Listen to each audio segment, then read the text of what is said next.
모모가 동물들을 지키는 법. 지난 2월 13일 남아프리카 공화국 림포포주 북부 지역을 찾은 메럴리즈 벤더머위. 야생동물 보호를 위해 참여했어요. 잘 부탁드리겠습니다. 야생동물 보호해야죠. 이런 취지가 좋은 행사는 더 많아져야 되는 거 아닙니까? 네. 그럼요. 그리고 몇 시간 후 자신의 SNS에 인증 사진들을 올린 벤더머위. 그런데 인증 사진이 공개되자 악마를 봤다. 그걸 들고 웃다니 인간이 제일 무섭다. 이런 사진을 자랑이라고 올리는 거야? 라며 수많은 누리꾼들의 비난을 피할 수 없었는데요. 바로 이 사진입니다. 뭐야? 에? 저 뭐야? 이 사진은 사냥한 기린에게서 꺼낸 심장을 들고 해맑게 웃고 있는 사진이었습니다. 아니 왜 저렇게 막 웃으면서 저거 올릴 사진이에요, 저게? 그리고 아까 뭐 제가 확인했지만 네. 야생동물 보호하겠다고 한 거 아니에요? 사실 벤더머위가 참여한 건 가이드에게 돈을 지불하고 야생동물을 사냥하는 일명 트로피 사냥이었습니다. 벤더머위는 악명 높은 트로피 사냥꾼으로 지금까지 사자와 표범, 코끼리 등 무려 500여 마리의 야생동물을 사냥해 왔습니다. 그런데 논란이 커지자 벤더머위는 뻔뻔하게도 자신을 비판하는 이들을 향해 트로피 사냥은 야생동물 보호를 위한 기금 마련은 물론이고요. 나이든 동물들을 제거해서 개체수 유지하는 데 도움을 준다고요. 야생동물을 죽여서 보호하는 기금을 마련하겠다고. 무슨 소리야?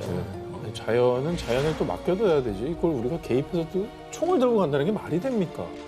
그리고 환경보호론자들과 동물보호단체에선 트로피 사냥은 야생동물 보호를 위한 게 절대 아닙니다. 오히려 생태계를 파괴하는 행위죠. 그리고 사람들은 악마 같은 행동을 하고도 뻔뻔한 태도를 보인 그녀를 향해 여전히 비난을 퍼붓고 있습니다. 동물들은 수집하는 트로피가 아닙니다. 그리고 생태계에 간섭할 권리는 우리 인간 그 누구에게도 없다는 사실 제발 깨닫길 바랍니다. 악마를 실업자로 만든 자들 19, 16일을 공개합니다. 친구에게 선물한 모모 텀블러. 2020년 9월 대만 자이시 고등학생 헌우의 어머니는 딸이 다니는 학교에 찾아와 학교 측에 간절하게 호소했습니다. 이건 단순 싸움이 아니라고요. 학교 폭력 그 이상 악마들이 벌인 심각한 범죄입니다. 가해 학생들은 특별한 이유 없이 싫다라는 핑계로 헌우의 물건을 함부로 취급하는 등 이 헌우를 괴롭혔는데요. 이에 참다 못한 헌우가 선생님에게 피해 사실을 얘기했고요. 이에 가해 학생들은 반성은커녕 헌우가 고자질을 했다며 앙심을 품고 그녀를 더 괴롭히기 시작했습니다. 이러면 걔 죽을 수도 있겠지?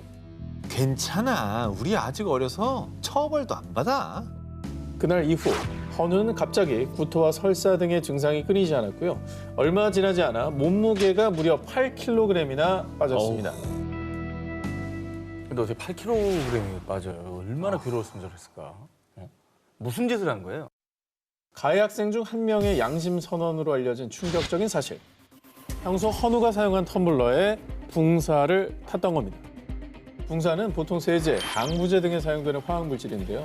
사람이 장기 섭취 시 심각한 중독과 장기 손상까지 일으킬 수 있는 위험한 물질입니다. 피해 학생인 헌우는 아무것도 모르고 어머나. 3개월 동안이나 붕사가 든 물을 마셔왔던 겁니다. 내 몸이 3개월? 내 몸이 왜 일어나 있을 거 아니야. 그래 이게 8kg에 빠진 거잖아요.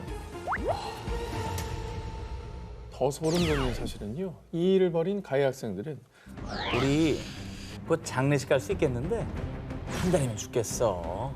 자신들이 법적 처벌을 받지 않는 나이임을 알고 더 과감하게 이런 끔찍한 짓을 벌였다고 합니다. 하지만 알려진 바에 의하면 이 가해자들은 헌우를 괴롭힌 벌로요. 고작 다른 학교로 전학 가는 것에 그쳤다고 합니다. 퇴학만 시켜도 분노할 판에 지금 전학을 시켰다고? 어리다는 무기를 이용해 아무 죄책감 없이 친구를 죽이려 한 파렴치한 범죄자들. 언젠가는 본인의 행동에 책임져야 할 날이 올 겁니다. 악마를 실업자로 만든 자들 19, 13일을 공개합니다. 이곳에 악마가 있었다. 2018년 9월 인도 비하르주 파트나 지역.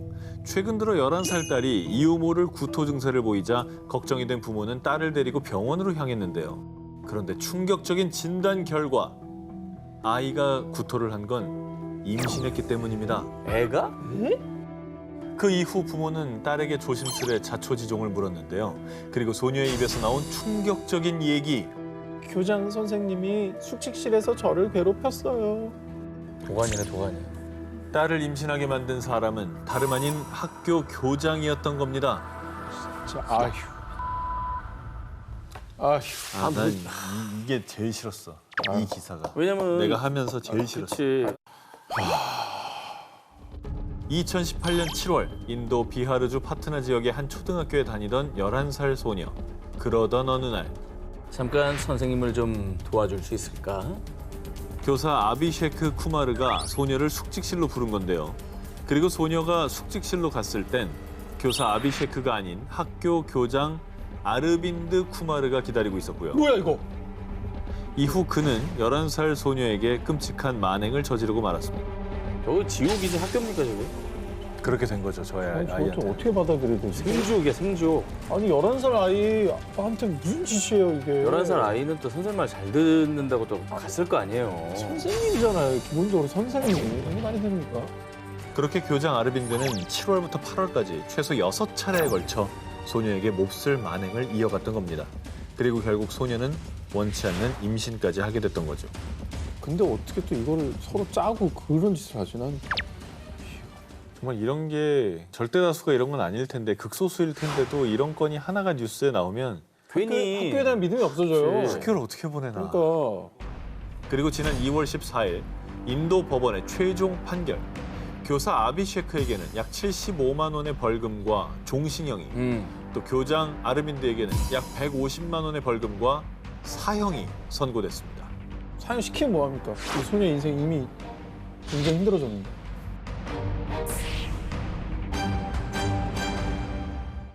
악마를 실업자로 만든 자들 19, 11위를 공개합니다. 2020년 12월 2일 러시아 너튜버 스테니슬레이브 레시니코브는 평소와 다름없이 구독자들과 소통하며 생방송을 진행 중이었습니다. 그런데 바로 그때 내 여자친구를 괴롭히면 후원금 $1,000 쏴준다. 저걸 제안하는 놈도 이상하지만 설마 저걸 받아쓰려고? 스테니슬레이브는 이 말도 안 되는 제안에 우리처럼 화를 네. 내기는커녕 자신의 여자친구 발렌티나를 발코니에 가둔 뒤 문을 잠가버렸습니다. 모스크바의 12월 평균 최저 기온은 영하 8.6도입니다. 평균이요. 게다가 당시 발렌티나는 겉옷을 입지 않은 속옷 차림이었습니다. 와, 저거는 동서할 수도 있는 거 아니에요? 야, 근데 러시아 유명하잖아요. 막 물 뿌리면 그대로 얼어버리는 그대로 거. 얼죠. 이거는 장난이 아니에요. 이건 너무 지나친 아니, 거지. 게다가 속옷바람이었다며. 후원금과 조회수에 눈이 멀어서요. 여자친구를 혹한의 추위에 방치하는 사이 그녀는 의식을 잃었습니다. 자, 이후에 구급대원들이 스테니슬레이브의 집으로 출동을 했습니다. 그러나 정말 안타깝게도요.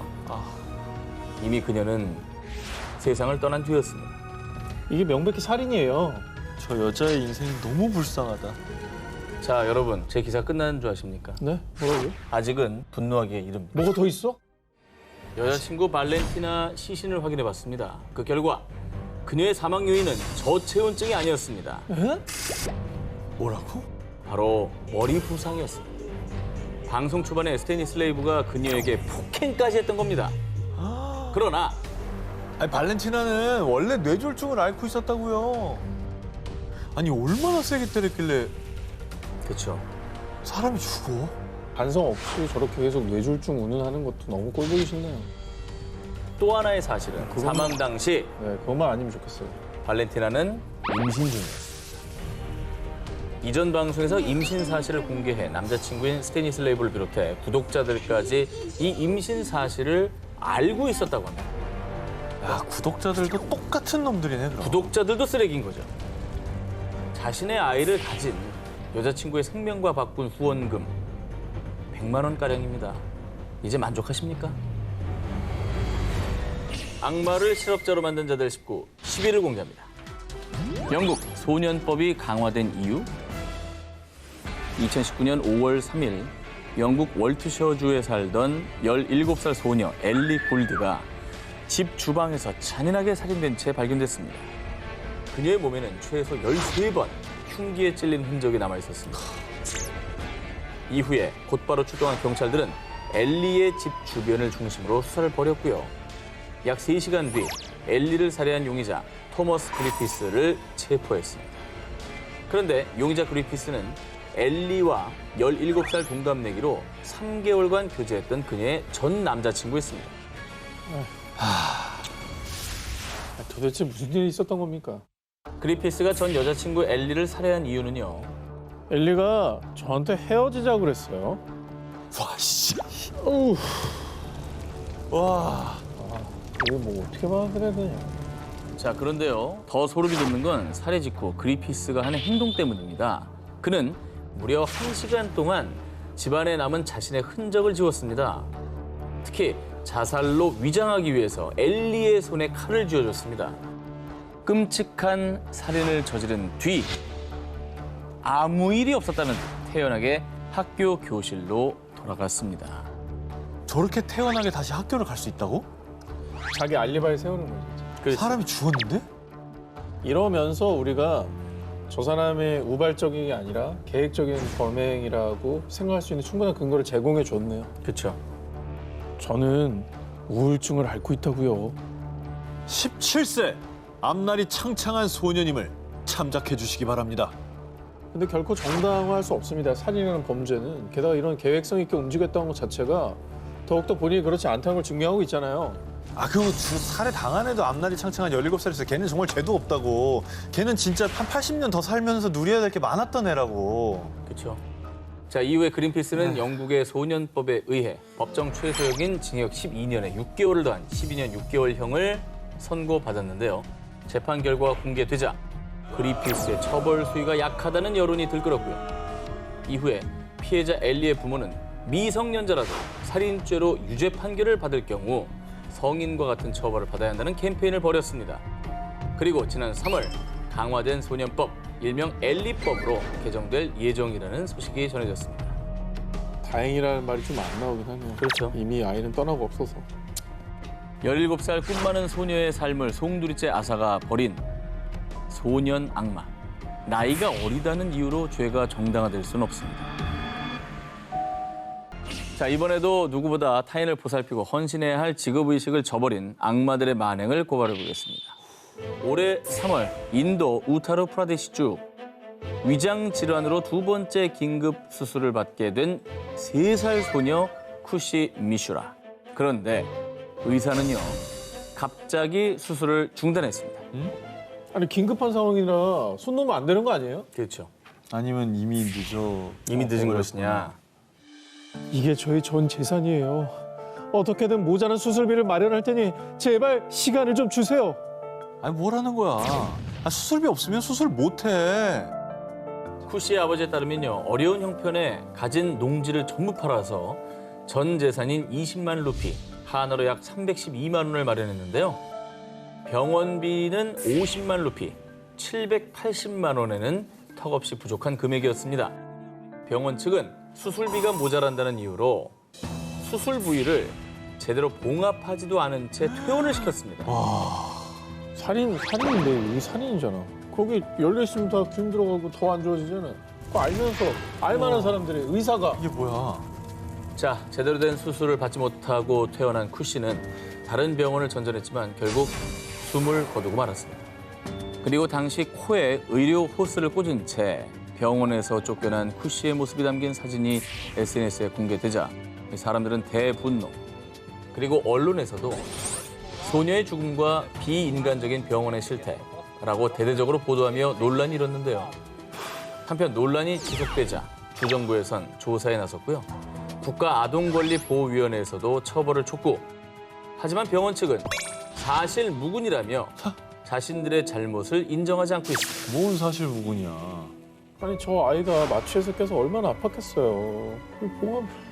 그 고통 속에 죽어가는 모습 부모는 또 다 봤을 거 아닙니까? 아 진짜 눈물 나네. 눈에 담긴 아이의 모습은 저런 모습이었을 거 아닙니까? 아 꺼져가는 생명이 당신에게는 그저 한낱 돈으로밖에 안 보였나요?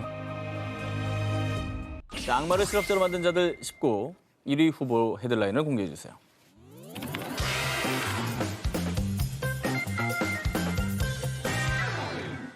(2015년 1월 7일) 중국 광저우 90대 노인 펑 씨의 가족들에게 전해진 비보. 아버님이 세상을 떠나셨어요. 얼른 오세요. 펑 씨가 숨을 거두었다는 요양보호사 천이핑의 연락이었습니다. 이후 가족들은 깊은 슬픔에 빠졌는데요. 그런데 전날까지만 해도 식욕도 좋고 건강했던 이 펑 씨가 갑작스레 세상을 떠나자 유가족들은 어딘가 미심쩍은 생각이 들었고요. 게다가 저희 어머님도 그 사람이 맞고 얼마 안 돼 돌아가셨어요. 장례식장을 찾은 친척의 결정적 증언으로 가족들은 해당 사건을 공안에 신고, 이후 펑 씨의 사망 직후 사라진 한 사람을 긴급히 체포했습니다. 그러면 이제 자연사는 일단 아니란 얘기고 살인 사건이었다는 얘기네요. 그렇습니다. 펑 씨 살인 사건의 용의자는 펑 씨 사망 하루 전부터 펑 씨를 돌보던 요양보호사 천이핑이었습니다. 그리고 체포 직후 그녀가 털어놓은 충격적인 진술. 하루라도 더 빨리 월급을 받으려고 내가 그 노인네 죽였어요. 그 월급을 빨리 받으려고 노인을 죽여요? 사람을 죽여? 공안 조사 결과 천이핑은 전문 자격증도 없던 가짜 요양보호사였습니다. 그녀가 서명한 계약서에는 근무 한 달을 다 채우지 않더라도 한 달치 임금 전액을 보장받는다라는 내용이 명시되어 있었던 겁니다. 일 들어가려고 죽인 거예요? 그렇습니다. 천이핑은요, 하루라도 빨리 월급을 받기 위해서 펑 씨를 맡은 지 겨우 17시간 만에 목을 졸라 살해. 그러고는 뻔뻔하게 가족들에게 사망 소식을 전한 뒤 월급을 챙겨 유유히 사라졌던 겁니다. 환자를 맞자마자 그러면 몇 시에 죽이지? 이 생각을 하고 있었던 그렇죠. 얘기죠. 한 달 안 채워도 받을 또 받으니까. 근데 아까 이 사람이 맡았던 다른 어르신도 돌아가셨다 그랬잖아요. 그렇습니다. 가짜 요양보호사 천이핑이 펑 씨를 맡기 전 펑 씨의 친척 노인 두 분을 담당했었는데요. 그들 역시 천이핑이 맡은 지 불과 하루 이틀 사이에 사망했었던 겁니다. 그런데 당시에는 살인 사건이 아닌 노인들의 단순 급사로 마무리됐었던 거죠. 자, 그리고 더 충격적인 건요. 그녀가 노인을 살해한 뒤 받은 월급은 3,000위안, 한으로 약 50만 원 정도였다는 겁니다. 고작 50만 원 때문에 한 사람의 소중한 목숨을 빼앗은 거네요. 그리고 지난해 법원은 고의살인죄로 천이핑에게 사형을 선고, 지난 1월 30일 사형이 집행됐습니다. 당신은 인간의 자격조차 없는 악마 그 자체입니다. 악마를 실업자로 만든 자들 19, 저 한 기자의 1위 후보 공개합니다. 2021년 2월 28일 미국 오하이오주에 위치한 한 경찰서에 아이가 사라졌다는 실종 신고가 접수됐습니다. 당시 경찰서장은 사건 경위를 조사하기 위해 신고자들에게 아이의 마지막 모습에 대해 물었는데요. 그러자 자신이 엄마라고 밝힌 브리테니 고스니는요. 저희는 집에 있었고 아이가 혼자 공원에 간다고 나갔는데 사라졌어요. 그리고 엄마 고스니의 남자친구라고 밝힌 제임스 해밀턴은 이렇게 답했습니다. 글쎄요, 제가 마지막으로 본 게 언제였더라? 기억이 안 나는데요. 아이가 실종된 것 치고는 이상하리만큼 차분한 말투에 두 사람의 진술이 일치하지 않자 경찰서장은 신고한 이들을 의심, 강하게 추궁했는데요. 그러자 고스니의 입에서 나온 충격적인 고백. 그래요. 사실 제가 죽였어요. 사건은 실종 신고 이틀 전으로 돌아갑니다. 세 자녀와 함께 한 공원으로 나들이를 떠난 엄마 고스니. 공원에 도착한 그녀는 6살 아들 제임스 허치슨을 혼자 버려두고 나머지 자녀들만 차에 태운 채 그대로 출발한 건데요. 버린 거예요? 버린 거야? 왜 쟤만 놔두고? 혼자 버려지자 겁에 질려 다급하게 자동차 문 손잡이를 잡고 매달린 허친슨. 그런데 말입니다. 엄마 고스니는 이를 보고도 전혀 동요하지 않고 냉정하게 속력을 냈습니다. 결국 허친슨은 자동차에 매달린 상태로 끌려가다가 도로 위에 내팽개쳐졌고요. 떨어지면서 머리를 크게 부딪혀 결국 사망하고 말았습니다. 어머머머. 그리고 그 충격적인 장면을 차 뒷좌석에서 다른 두 아이들이 똑똑히 보고 있었습니다. 문 손잡이를 잡고 달렸다고 그랬잖아요. 근데 이게 본능적으로 알았던 것 같아요. 나 버려지겠구나. 그래서 간절하게 잡았던 게 아닌가. 그렇게 매달린 아이를 또 달고 달린 거 아닙니까? 도로 위에 쓰러진 허친슨을 보고도 외면하고 사라졌던 고순이는 30분 뒤 다시 공원으로 돌아왔습니다. 사망한 아들의 흔적을 없애기 위해서요. 다음 날 새벽 남자친구인 해밀턴과 함께 아들 허친슨의 시신을 강에 유기했습니다. 그리고는 그날 아침 아무 일도 없었다는 듯 뻔뻔하게 실종 신고를 한 건데요. 너무 충격적이네. 유기까지 하고 실종 신고를 태연히 한다. 야, 이거는 뭐 부모 자격을 떠나서 인간이길 포기한 사람이다. 인간 자격이 없는 거죠. 아니 근데 아들을 왜 죽인 겁니까? 아들을 죽인 잔혹한 엄마 고순이. 하지만 그녀는요. 남자친구가 애들을 버리라고 시켰다고요. 남자친구가 시켜서 한 짓이라고 주장. 게다가 나머지 두 자녀도 유기할 계획이었다고 하는데요. 이런 끔찍한 짓을 저지르고도 후회하지 않는다는 태도로 일관. 결국 고순이는 살인, 과실치사, 사체 유기, 증거 조작 등의 혐의로 구금된 상태라고 합니다. 남은 두 자녀들 역시 충격이 이만저만이 아닐 것 같습니다. 정상적인 사고를 못할 것 같아요. 차 안에서 엄마인 고순이의 범행을 고스란히 모두 지켜봐야 했던 두 자녀는 현재 보호시설에서 심리치료와 보살핌을 받고 있다고 하고요. 경찰은 고순이가 허친슨의 시신을 버렸다고 진술한 강을 샅샅이 수색했으나 안타깝게도 아직까지 허친슨의 시신을 찾지 못했다고 합니다.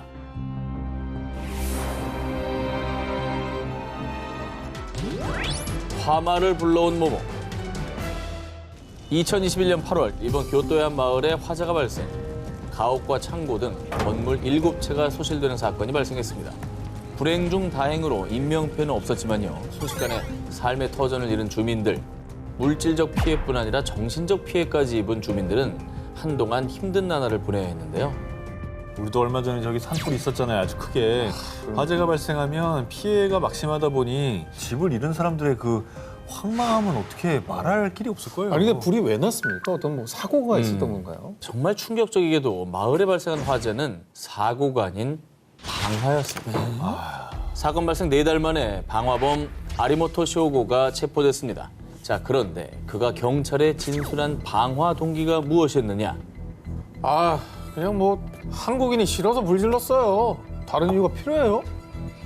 한국인이 싫어서 그 사람이 사는 집에 불을 지른 거예요. 혐한 범죄죠. 혐한 범죄. 정말 가당치도 않네요, 진짜. 자, 그렇습니다. 쇼고가 방화를 저지른 마을 교토의 우토로 지구는요. 태평양 전쟁 당시 일제가 군용 비행장 건설을 위해 강제 동원했던 조선인 노동자들이 모여 지내면서 마을이 형성된 곳입니다. 일제가 패망한 뒤 그 어떠한 보상도 받지 못하고 고국으로도 돌아오지 못했던 조선인들. 그리고 이젠 그 후손들이 살고 있는 통안의 눈물이 깃든 곳이 이곳입니다. 그런데 방화범 쇼군은 단지 한국인이 싫다는 이유로 그들의 소중한 삶의 터전을 앗아간 것이죠. 뿐만 아니라 이 방화로 인해 우토로 평화기념관의 전시 예정이었던 제1조선인 역사 자료 50여 점도 소실되고 말았습니다. 뭐 예전에 뭐 여러 다큐멘터리 프로그램도 있었지만 우트로 마을을 기억하자 이런 캠페인 같은 게 있었잖아요. 불낸 집에 사람이 있었으면 이거는 살인미수인 거잖아요. 그렇죠. 그나마 사람은 안 다쳐서 다행이라고 해야 되는 거 이걸 다행이라고 해야 되는 건지도 모르겠네. 정말. 너무 황당하네요, 진짜. 자, 그런데 말이죠. 더욱 충격적인 건 이 쇼고의 혐한 범죄가 처음이 아니라는 사실입니다. 당시 한 달 전에 발생한 제1본 대한민국 민단 아이치본부 건물 방화 사건, 나고야 한국학교 방화 사건. 이 사건들 역시 체포 전 쇼고가 저지른 방화였습니다. 결국 쇼고는 재산 손괴 등의 혐의로 법의 심판을 받게 됐습니다. 혐오 범죄의 일종이잖아요. 어떤 카테고리에 들어가 있는 사람 전체를 그냥 무조건 미워하는. 그렇죠. 그래서 그 사람들을 그냥 무조건 뭐 테러를 하는 이런 거는 정말로 없어져야 됩니다. 범죄와의 전쟁 최악의 범죄자 편 19, 16위 공개합니다.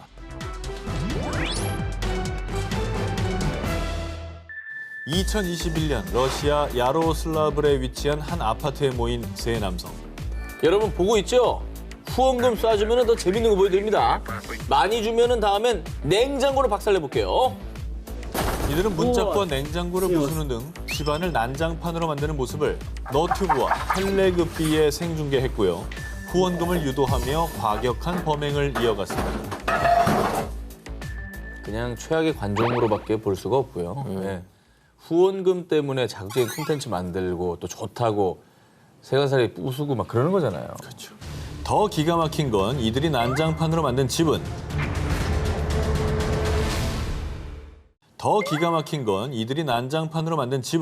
자신들의 집도 아닌 타인의 집. 에? 그것도 가해자 중 한 명인 바딤과 교제 중인 나탈리아의 집이었습니다. 가택 침입의 기물 파손 아닙니까? 그렇죠. 후원금이 뭐라고 여친의 집을 쑥대밭으로 만든 건데요. 그런데 이건 빙산의 일각에 불과합니다. 이들이 생중계한 건 앞서 보신 난동 영상이 다가 아니었습니다. 주동자 바딤은 정말 악랄하게도 두 친구와 모의해 나탈리아에게 약물을 투여 그녀가 의식을 잃자 집단 성폭행한 뒤 쓰레기장에 유기.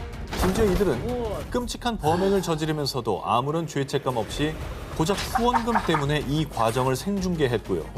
이후 그녀의 아파트에서 난동을 부리는 후안무치한 태도를 보였습니다. 돈에 눈이 완전 멀어버렸네. 아 근데 저걸 보면서 경찰에 신고한 사람이 없었어 하는 거예요? 그럼 막아줄 사람이 없고 다 후원금을 쐈다는 거예요? 그 후원금을 쏜 사람도 문제가 있는 거 아닌가? 신고를 해야지. 사건 발생 후 경찰은 조사를 시작. 저희가 예전에 소개했던 후원금 때문에 여자친구를 성폭행하고 베란다에 방치해서 사망케 했던 러시아의 스트리머 사건을 포함해 일명 쓰레기 스트리밍 논란이 끊임없이 지속되자 러시아 내에서 후원금 때문에 범죄를 저지르는 스트리머들을 처벌하라라는 강력한 제재를 요구하는 목소리가 높아졌고요. 이에 러시아 당국은 후원금 명목으로 범행을 저지르는 스트리머들을 처벌하고 쓰레기 스트리밍 콘텐츠를 금지하는 법안을 도입했습니다. 또 사후 약방문 아닙니까? 지금 성폭행 당하고 물건 다 부서지고 집 망가지고 한다면 처벌당하면 뭐 하나요 이게?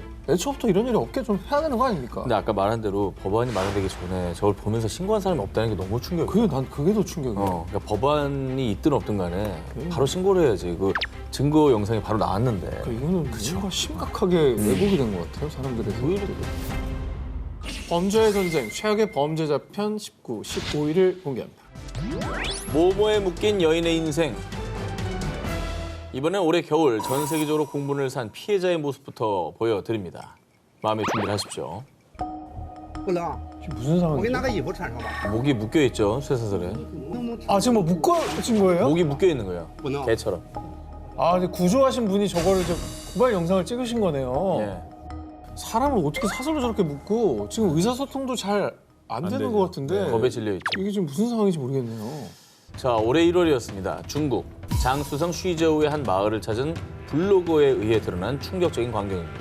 그곳에는 의사소통도 제대로 안 되는 한 여성이 도저히 사람이 살 수 없는 더러운 곳에서 마치 가축처럼 쇠사슬에 묶여 있었습니다. 我这样说话，你能不能听懂？我跟你说话能？ 자, 그런데 그녀를 쇠사슬로 묶어놓은 곳은 놀랍게도 그녀의 남편인 둥 씨였습니다.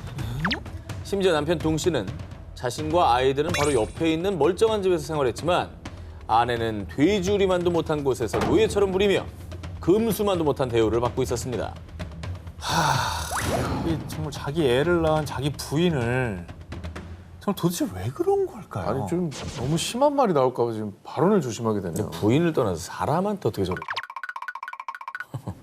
자, 두 사람의 관계는 시작부터 정상적이지 않았습니다. 양 씨로 알려진 이 여성은 세 차례 납치 및 인신매매를 당한 범죄 피해자였습니다. 자, 그러다가 1998년부터 둥 씨 부자에게 팔려와 무려 8명의 자녀를 강제로 출산, 폭력과 학대를 견디다 못해 급기야 조현병을 앓게 됐습니다. 남편이란 작자에 의해 쇠사슬에 묶여 감금당하는 처지가 된 건데요.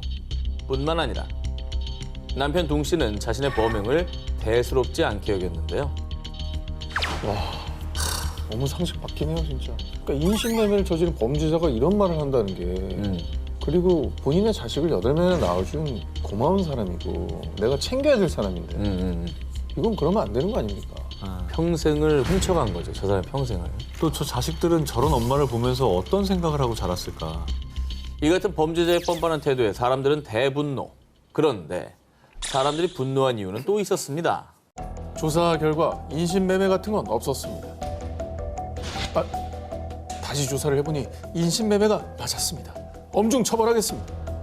사건 발생 초창기인 1월 말에서 2월 초 당시 정부가 겨울 세계 스포츠 대회를 앞두고 중국 내에서 인신매매 사건이 이슈가 되자 대외적인 이미지 때문에 정보를 통제하고 사건 은폐를 시도했다는 의혹이 제기됐는데요. 아이고.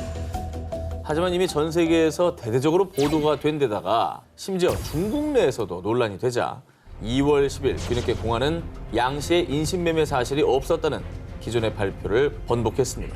그리고 양 씨의 인생을 짓밟은 브로커들과 남편 둥 씨를 인신매매 및 불법 구금 혐의로 체포, 학대를 방치한 공무원 10여 명을 징계했고요. 아이고. 지난 3월엔 인신매매 처벌 강화 및 전쟁을 선포하며 부랴부랴 뒷수습에 나섰습니다. 그리고 처벌할 생각을 해야지. 이게 알려질 게 두려워서 이미지 때문에 이거 덮으려고 했다는 게 이게 괘씸한 거죠. 범죄와의 전쟁, 최악의 범죄자 편 19, 14위를 공개합니다. 모모 팔아넘긴 비정한 남성.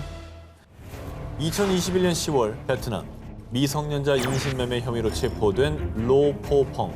그런데 그가 범행을 저지른 데는 나름 사연이 있었다는데요. 제가 심장병 진단을 받았는데 치료비가 없어서 홧김에 그런 거예요.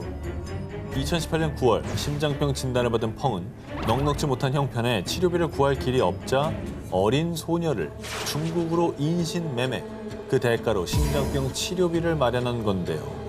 저걸 누가 이해를 하고 아 그럴 수도 있겠구나라고 동정을 하겠어요. 아니 아이들 잃어버린 부모의 인생은 그 삶은 어떻게 하는 겁니까? 치살자고 말이죠. 그런데 말입니다. 정말 경악스러운 사실은 설마. 펑이 중국에 팔아넘긴 미성년자의 정체, 바로 하지마. 에이. 펑의 13살 된 친딸 로티 메이였다는 겁니다. 와, 자기 심장병 고치려고. 지가 살겠다고? 이게 다가 아니에요. 다가 아니라고요? 네. 이게 끝이 아니라고? 왜 1위가 아니에요 이게? 그리고 그의 범행에 가담한 공범이 있었는데요. 바로 펑의 조카이자 메이의 사촌 언니. 범행 전 펑은 조카에게 연락해서요. 내가 돈을 조금 나눠줄 테니까 메일을 팔아넘길 수 있는 곳이 있는지 좀 알아봐줘. 어?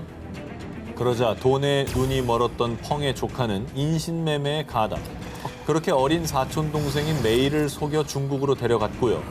인신매매단에게 1억 2천만 동, 한화 약 624만 원을 받고 메이를 팔아넘겼습니다. 600만 원 돈에 그 돈을 나눠 갖겠다고 가담했다는 거예요.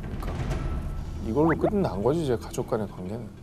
불행 중 다행으로요. 이들의 천인공노할 범죄 행각은 2021년 9월 펑의 딸 메이가 중국에서 구조되면서 발각됐습니다. 베트남으로 돌아온 메이는 자신을 중국으로 데려갔던 사촌 언니를 범인으로 지목, 경찰에 신고했습니다. 그리고 경찰 조사 결과 메이의 아빠 펑이 인신매매를 주도한 정황이 드러났고요.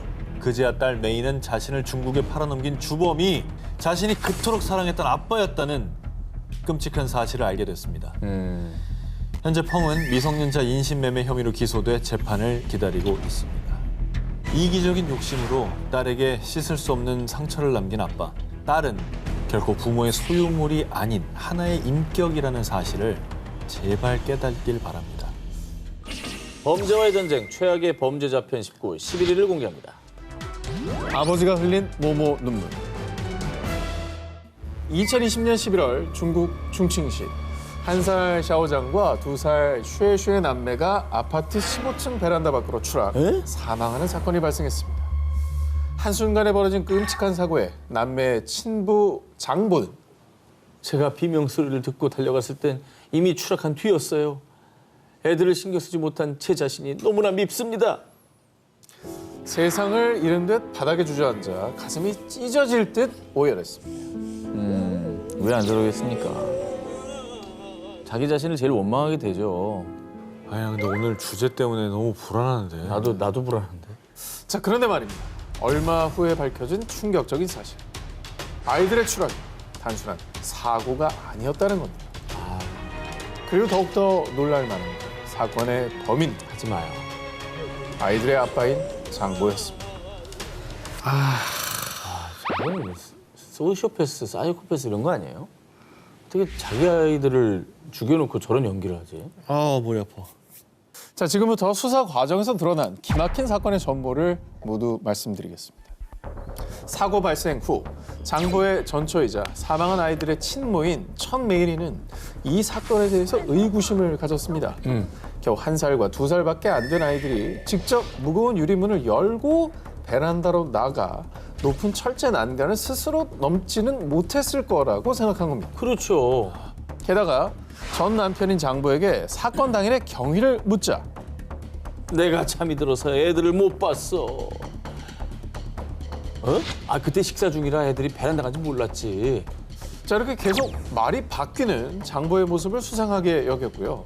그리고 결정적으로 在视频中他特别的痛苦，撞墙啊，怎么样的。我觉得他就是在演戏，就是他对孩子根本就没感情。 아 행동에 일관성이 없었구나. 그렇습니다. 평소 아이들에게 관심이 없었던 사람이 땅바닥에 주저앉아 오열하는 저 모습이 가장 의심스럽다고 합니다. 자, 그렇게 친모 천씨 신고로 재수사에 돌입한 결과 어린 남매의 추락사는 단순 사고가 아닌 친부에 의한 고의적인 살인 사건으로 밝혀졌던 건데요. 아, 왜 이렇게 이상한 놈들이 많지 오늘 진짜. 근데 오열하던 모습이 너무 역겹네요. 아니 근데 와, 씨, 이건 왜 그런 거래요? 왜 자기 애들을 그렇게 죽인 거래요? 장보가 친자식을 살해한 이유는 더욱더 충격적입니다. 애인과 헤어지지 않으려면 애들을 죽여야만 했어요. 제 애인을 기쁘게 해주고 싶었다고요. 평소 장보의 자녀들을 못마땅하게 여겼던 장보의 애인 예쟁첸이 살인을 종료합니다. 이 두 사람은 사건 한 달 전부터 수차례 메시지를 주고받으면서요. 살인 방법, 성공 가능성 등을 논의 치밀하게 계획했습니다. 그렇게 사건 당일 두 사람은 계획대로 어린 남매를 베란다로 강제로 끌고 와 창밖으로 아이들을 집어 던졌던 겁니다. 아니 마지막에 자기가 던져지면서 자기 아빠의 얼굴을 봤을 때 그 애는 어떤 생각을 했을까? 너무너무 어리석다. 너무 어리석어. 사건 조사 후 진실이 밝혀진 뒤 중국 법원은 추악한 행태를 저지른 그들에게 사형을 선고했는데요. 비뚤어진 사랑에 눈이 멀어 천륜을 저버린 비정한 아버지. 지옥에서라도 그 죄를 갚아야 할 겁니다.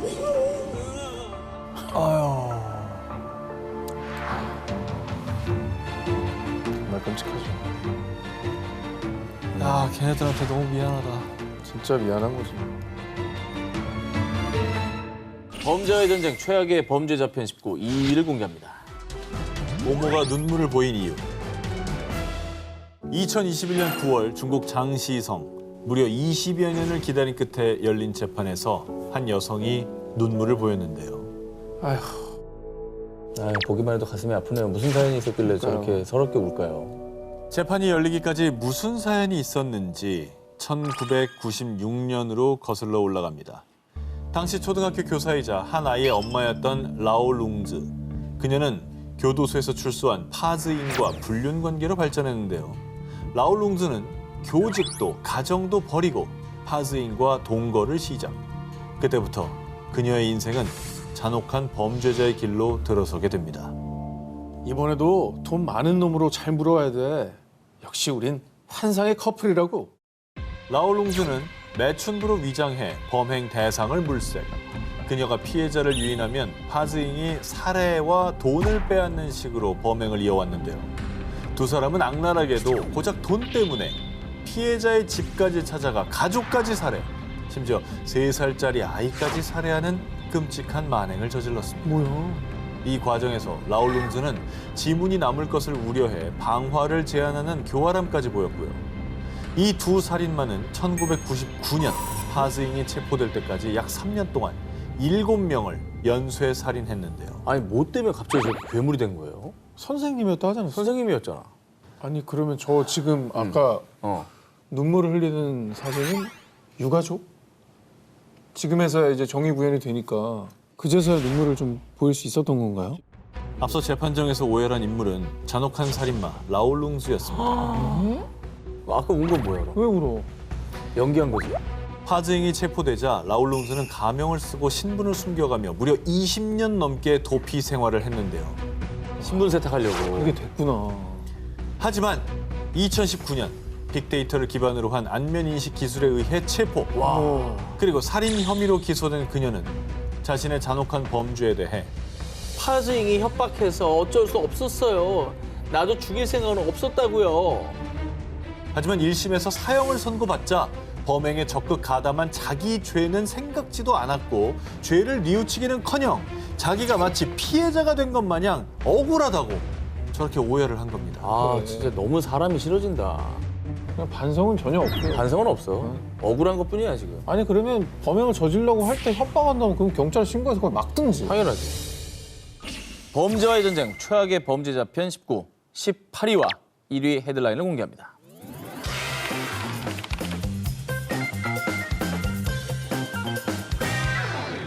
올해 1월 미국 뉴욕 소아과에서 근무하던 간호사 줄리 디부오노와 머리사 우라로가 긴급 체포됐습니다.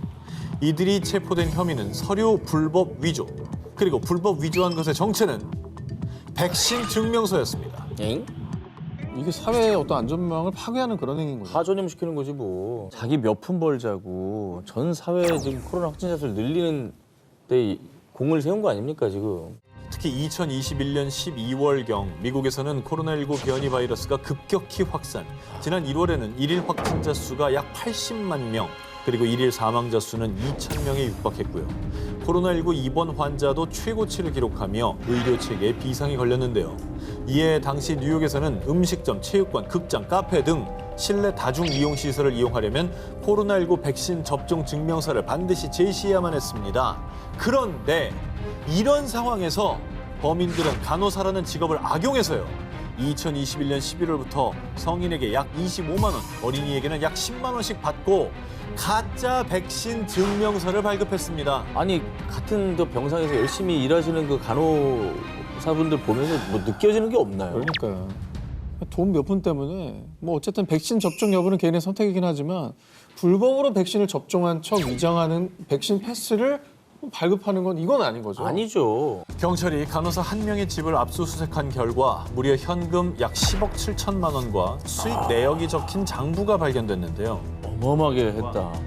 조사 결과 두 간호사가 가짜 백신 증명서 발급으로 챙긴 부당 수익은 한화로 무려 18억 원에 달했습니다. 그러니까 어림잡아 7천 명의 미접종자에게 가짜 백신 증명서를 내준 셈입니다. 미접종자 7,000명한테 저거를 나눠줬으면 그중에 또 감염을 시키는 사람들도 있을 거 아니에요. 당연히 있죠. 없겠어요. 얼마나 많겠냐고. 반만 쳐도 3,500명인데. 그리고 그 패스로 받아서 들어간 곳에서는 또 자유롭게 마스크도 벗고 그럼. 안심하고 있었을 거 아니에요, 사람. 안심하죠. 다 QR하고 하니까. 전 세계 의료진의 얼굴이 먹칠한 겁니다. 뉴욕주 법에 따르면 가짜 백신 증명서 연루자들은 최대 15년 징역에 처할 수 있는데요. 하지만 탐욕스러운 범인들은 자신들이 평소 모범적인 경력을 쌓은 존경받는 간호사들이었다며 무죄를 주장하고 있습니다. 될 근거도 애지간히 없었나 보네요. 지난 경력을 들먹일 정도면 뭐 자기가 뭐 자기를 존경해요? 뭐예요? 존경은 남한테 나오는 거지. 자기가 왜 존경합니까? 그런 말을 하는 게 더 창피하지 않나? 1997년 11월 콜롬비아 페레이라에서 시신 25구 발견. 1998년 2월 콜롬비아 제누아에서 시신 2구 발견. 불과 4개월 사이 잇따라 발견된 어린아이의 시신.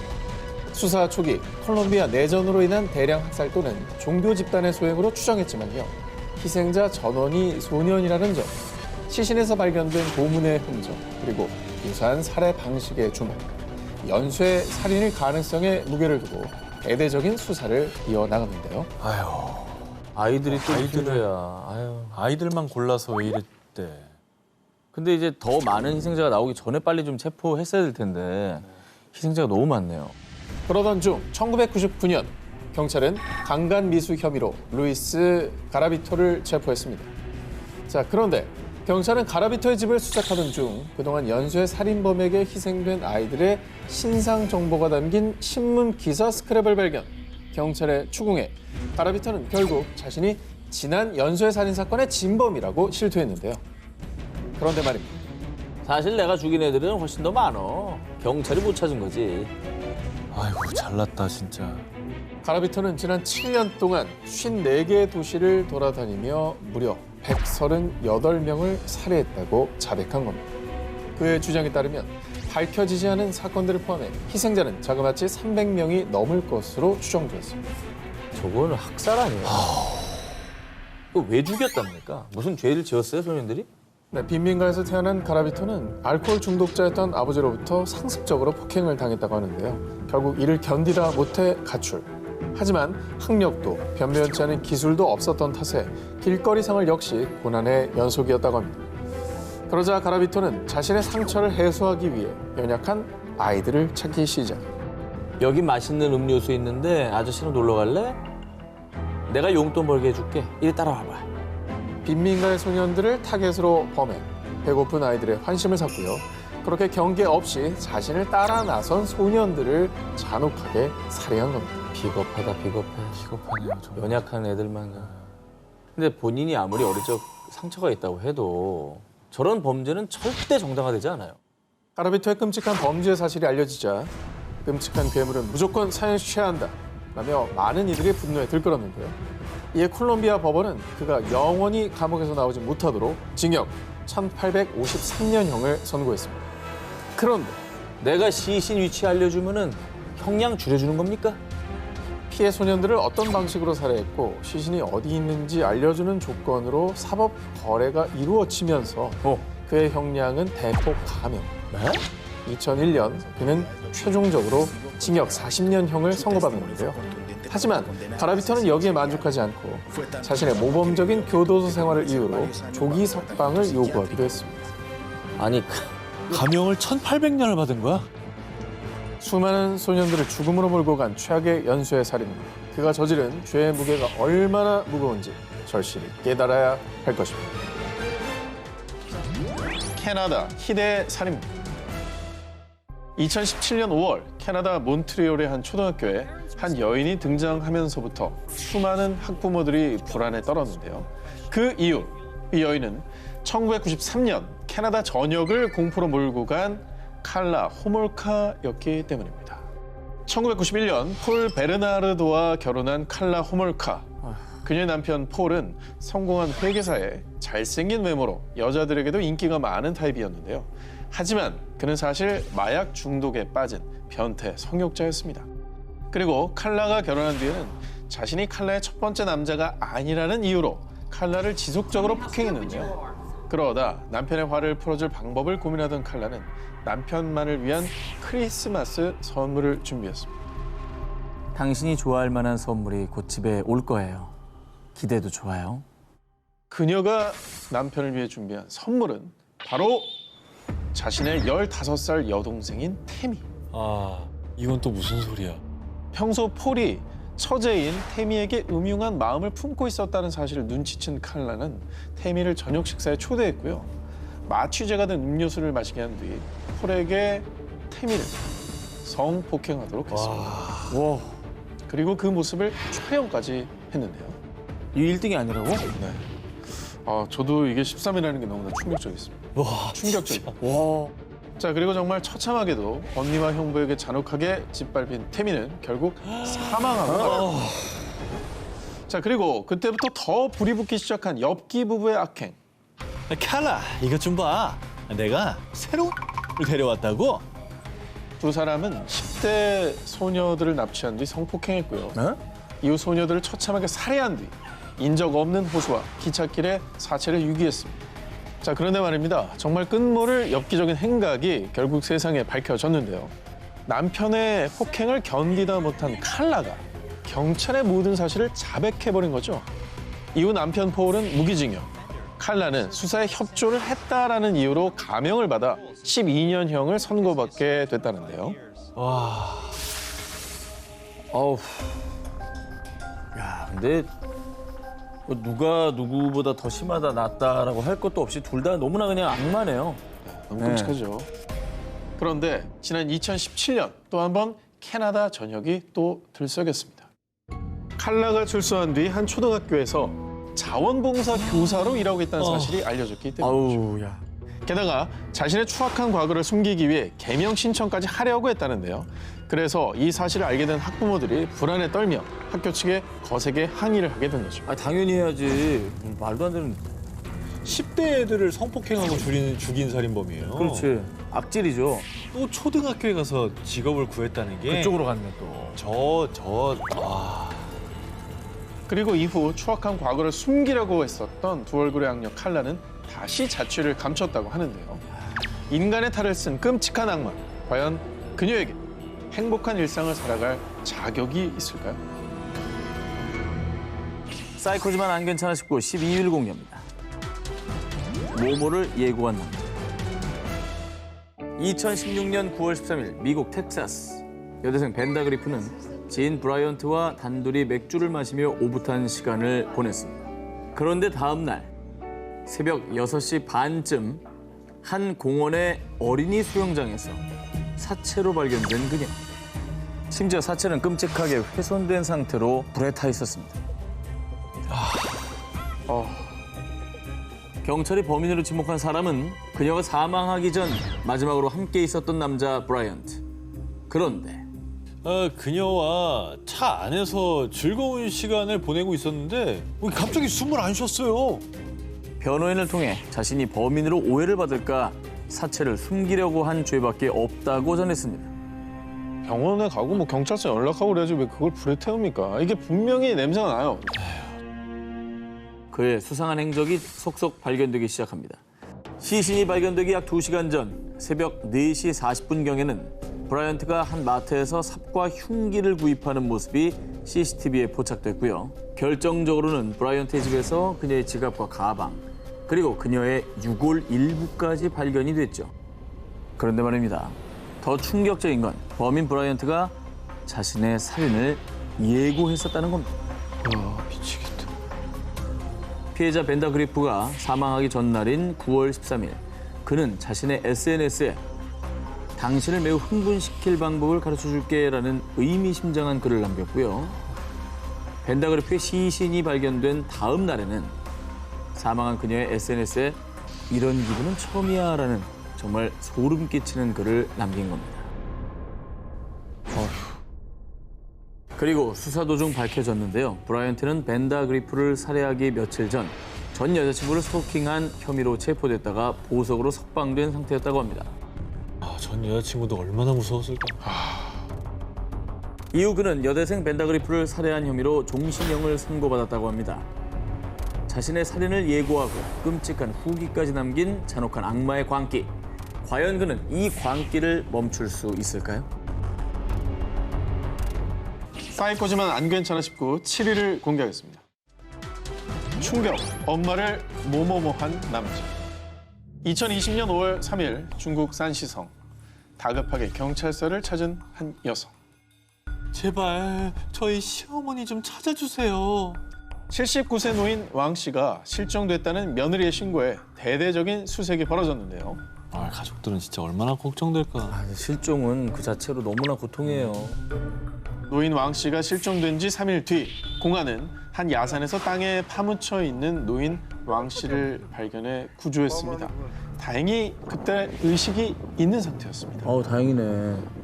그리고 곧이어 공안은 왕 씨를 생매장한 범인을 체포했는데요. 그런데 사람들은 범인의 정체에 경악할 수밖에 없었습니다. 마모관, 당신을 고의적 살인 혐의로 체포합니다. 범인은 정말 충격적이게도 왕 씨의 맏아들 마모관이었는데요.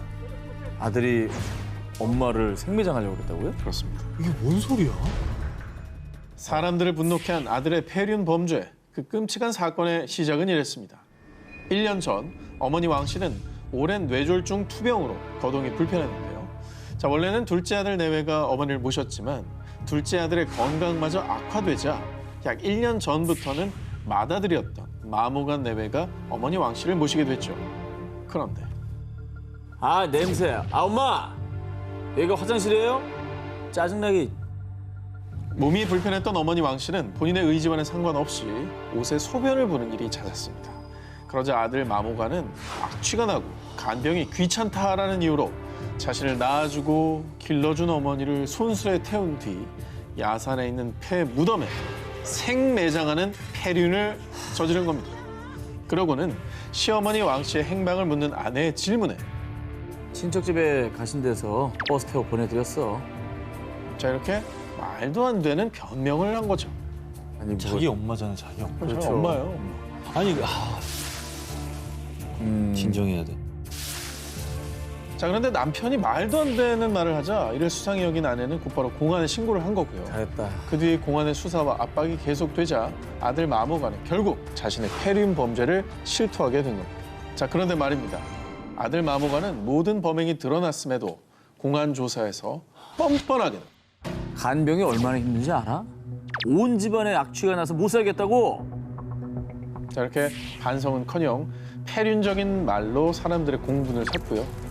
당시 사건을 조사한 공안들도 절대 용납할 수 없는 비윤리적인 범죄라며 분통을 터뜨렸다고 합니다. 아니 자기 자식이 나중에 자기한테 그래봐요. 어? 그런 거 왜 생각 못하죠? 그런 생각 있는 사람 저렇게 했겠습니까? 아이고야. 자, 그런데 말이죠. 정말 더 가슴이 아픈 건요. 어머니 왕 씨가 병원에서 의식을 차리자마자 꺼낸 첫 마디입니다. 우리 아들이 큰 벌을 받으면 어떡하지? 라는 말을 하셨다고. 사이코지만 안 괜찮아 싶고 6일 공개합니다. 비정한 부모의 몸. 2016년 10월 싱가포르의 한 병원에 5살 남자아이가 온몸에 3도 화상을 입고 심각한 상태로 실려왔습니다. 그런데 아이를 진찰하던 의사는 깜짝 놀라고 마는데요. 이게 뭐야? 누가 이렇게 때린 거야? 아이는 화상뿐만 아니라 입술은 찢어지고 코뼈에는 금이, 심지어 갈비뼈도 골절된 상태였습니다. 이에 의사는 아이가 수개월 동안 학대받은 것으로 판단, 아이의 부모를 경찰에 신고했는데요. 부모가 때린 건가요? 그렇습니다. 그런데 경찰에 체포된 부모가 처음 한 말이 엽기적입니다. 아 애가 말을 안 듣잖아요. 아 혼나야 정신을 차리지. 아이 부모가 자행한 끔찍한 훈육의 실체가 저 훈육이란 말도 좀 버리고 싶네요. 훈육이 무슨 훈육이야 이 저게. 학대가 아니, 무엇이냐? 아니 애가 과자통을 뒤집어 엎었어요. 애는 과자통을 당연히 뒤집어요. 그걸 다 뒤집고 다 어지른다고. 그냥 애는 당연한 거야, 그게. 목욕을 안 하려고 하니까 혼낸 거죠. 애기는 다 목욕을 하기 싫어해. 5살 아들이 실수로 과자가 담긴 통을 엎으면 부모는 아이에게 주먹질을 가했고요.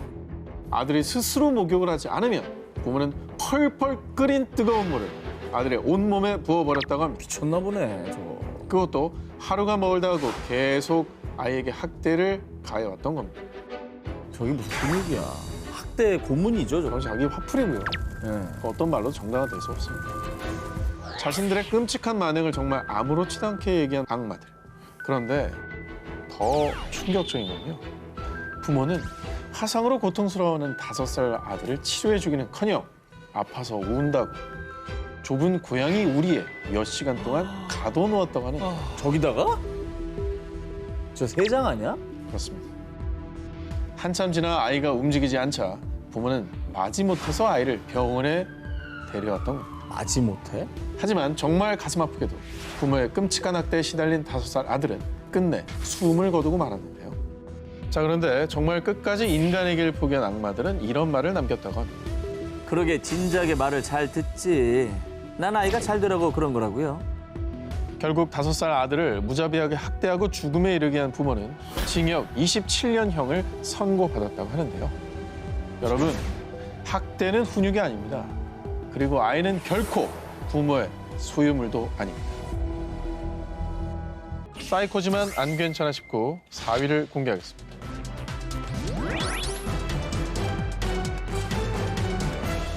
(2020년 6월) 미국 테네시주 모 동물보호단체가 한 사육장을 찾았습니다. 그런데 아니, 이런 곳에 가둬두다니. 얘 정말 제정신이야? 철장 안을 확인하고 놀란 사람들은 즉시 경찰에 신고하고 구조 활동을 했습니다. 뭐예요? 또 이거 동물 학대? 그러게 동물학대인가? 왜? 당시 현장에는 50여 마리의 개를 비롯해 토끼, 닭, 고양이 등 많은 동물들이 철제 사육장 안에 갇혀 있었는데요. 그런데 더 충격적인 것은 이 철제 사육장 안에 어린아이, 18개월 된 어린아이가 갇혀 있었던 겁니다. 안 돼. 18개월짜리 아이를 왜 저기에 가둡니까? 뭐야 동물도 아니고 뭐야 저게. 당시 현장에서 아이를 발견한 경찰이 한 말. 아이는 마치 동물처럼 살고 있었고 매우 굶주려 보였습니다. 아이가 있던 철장 위에 음식과 쓰레기가 뒤범벅돼 있었고 철장 안에는 바퀴벌레와 구더기가 득실거리고 바닥에는 오물이 가득해 지독한 악취가 코를 찔렀다고 합니다. 게다가 철장 주변에는 수많은 쥐뿐 아니라 무려 3m 길이의 뱀까지 기어다녔는데요. 저런 환경에 어떻게 저 어린아이를 면역력도 약할 텐데. 어떤 인간들이 저런 짓을 했나 너무 궁금한데요. 자, 믿기 힘든 사실은요. 철장에 아이를 가둔 범인은 정말 너 때문에 못 살아. 너 여기 들어가 있어. 바로 아이의 부모, 가족들이었습니다. 심지어 경찰이 철장에 갇힌 아이를 구조하고 아이의 부모를 찾았을 땐요. 태연하게 잠을 자고 있었답니다. 잠이 오니? 경찰은 곧바로 아이를 학대한 엄마와 계부, 의붓 할아버지 등 3명을 아동학대, 동물학대 혐의 등으로 체포했습니다. 철장에 자녀와 함께 부모의 자격까지 내동댕이 친 비정한 악마들이었습니다. 다음 특종입니다. 2020년 3월 중국 푸저우 출장 때문에 집을 나선 장 씨 부부는 한 살 배기 아이가 보고 싶어서요. 휴대폰으로 집안에 설치해두었던 실시간 홈 카메라를 확인했습니다. 그런데 지금 대체 뭐 하는 짓이야? 홈 카메라를 보고 충격에 빠진 장 씨 부부. 대체 그가 본 게 무엇이냐?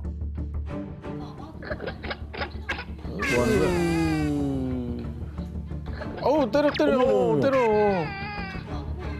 아니 아우 저 갓난아기가 뭐 한다고 때려. 아 뭐야 왜 코를 왜 꼬집어?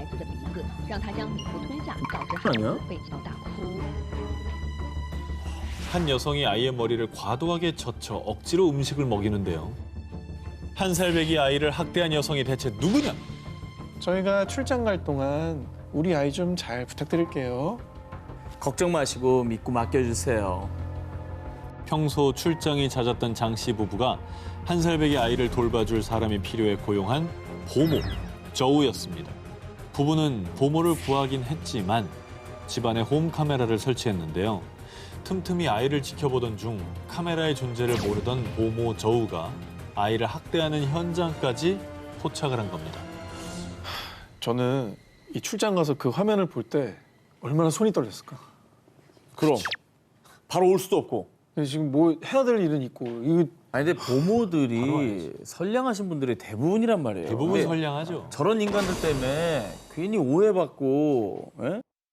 그런 거 아닙니까? 영상을 보고 장 씨 부부는 아이를 병원에 데려갔는데요.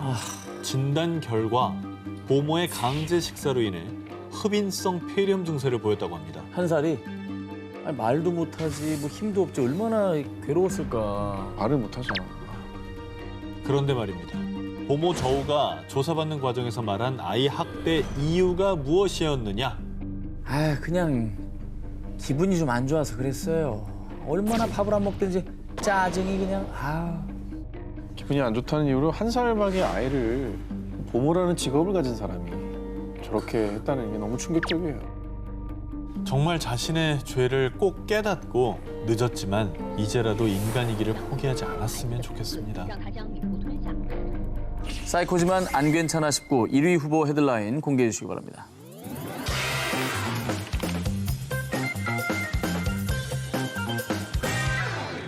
자, 사이코지만 안 괜찮아 싶고 저우 기자의 첫 번째 1위 후보 기사를 공개하겠습니다. 2019년 5월 미국 일리노이주 시카고 산모로 보이는 46세 여성 클라리스와 그녀의 딸 데지레는 911에 전화해 태어난 아기가 숨을 안 쉰다며 다급하게 도움을 요청했습니다. 출동한 구급대원들에 의해 아이는 병원에 옮겨져 치료를 받았는데요. 하지만 안타깝게도 아이는 숨을 거두고 말았습니다. 911에 연락한 두 모녀는 얼마 뒤 살인 혐의로 경찰에 체포가 됐는데요. 알고 보니 이 모녀는요. 갓 태어나 숨진아기와는 피 한 방울도 섞이지 않은 남이었습니다. 무슨 말이에요? 무슨 말이야 이게 지금? 숨진 아이의 진짜 엄마는 오초아 로페즈라는 인물이었는데요. 자, 오초아는 임신 9개월로 곧 출산을 앞두고 있었습니다. 그런데 가정 형편이 어려웠던 오초아는 SNS에 아기용품을 나눠달라라는 글을 올려 도움을 요청했었죠. 그리고 얼마 뒤 아기용품을 줄 테니 집으로 오라는 클라리스와 데지레 모녀의 메시지를 받고 집을 찾아갔던 거였습니다. 자, 그런데 두 모녀는 집을 찾아온 오초아를 처참히 살해. 왜? 그리고 극악무도하게도 의학 지식도 전혀 없는 두 사람이 아이를 뱃속에서 강제로 꺼냈던 겁니다. 그리고 정말 어이없게도 아이가 병원에 입원해 있는 동안 아이가 아프니 도와달라며 인터넷에 입원비를 모금까지 했다고 합니다. 뭐 엄마를 죽여놓고 뭔 소리 하는 거야?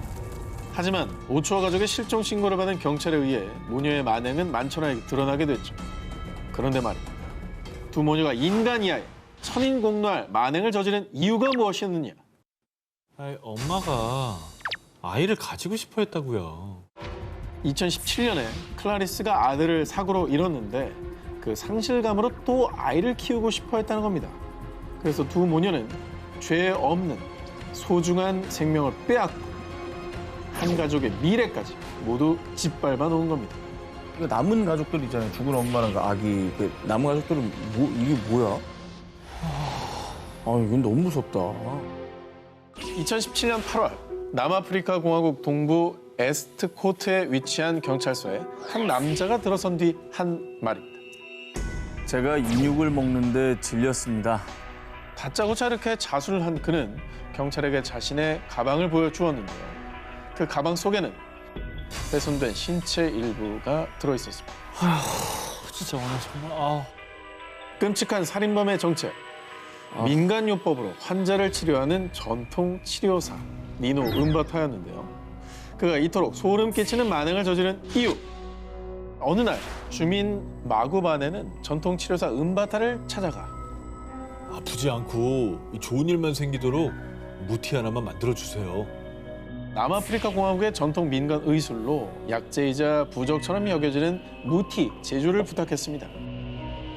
젊은 여성이나 어린아이의 살점을 먹으면 행운이 올 것이요.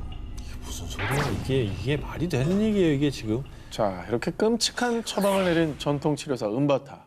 결국 주민 마구반에는 이 끔찍한 미신을 믿고 전통 치료사 은바타와 함께 25세 여성 자넬라를 성폭행한 뒤 살해했고요. 숨진 여성의 신체를 훼손해 약재에 썼다고 합니다. 아이고야. 그리고 은바타가 경찰에 자수를 한 뒤 경찰이 집을 수색했는데요. 그의 집에서 훼손된 신체 일부가 추가로 발견됐다고 합니다. 게다가 마을 주민들 수백여 명을 현혹시켜 무덤 속 시신까지 훼손한 그 무덤을 파면 악한 기운으로부터 자신을 보호할 수 있다는 미신을 심어주며 시신을 꺼내 자신에게 가져오게도 했다고 합니다. 아니, 치료사인지 살인자인지 알 수가 없어요. 이 죄의식이 하나도 없이 어떻게 저런 짓을 반복할 수가 있냐고요. 너무나도 이해가 되지 않죠. 이후에 법원은 살인 혐의로 기소된 두 남성에게 가장 극악무도한 범죄를 저질렀다며 종신형을 선고했다고 합니다. 자신의 안위를 위해 남을 잔인하게 해친 사이코, 엽기 범죄. 하지만 이젠 평생을 죄책감 속에 갇혀있기를 바랍니다.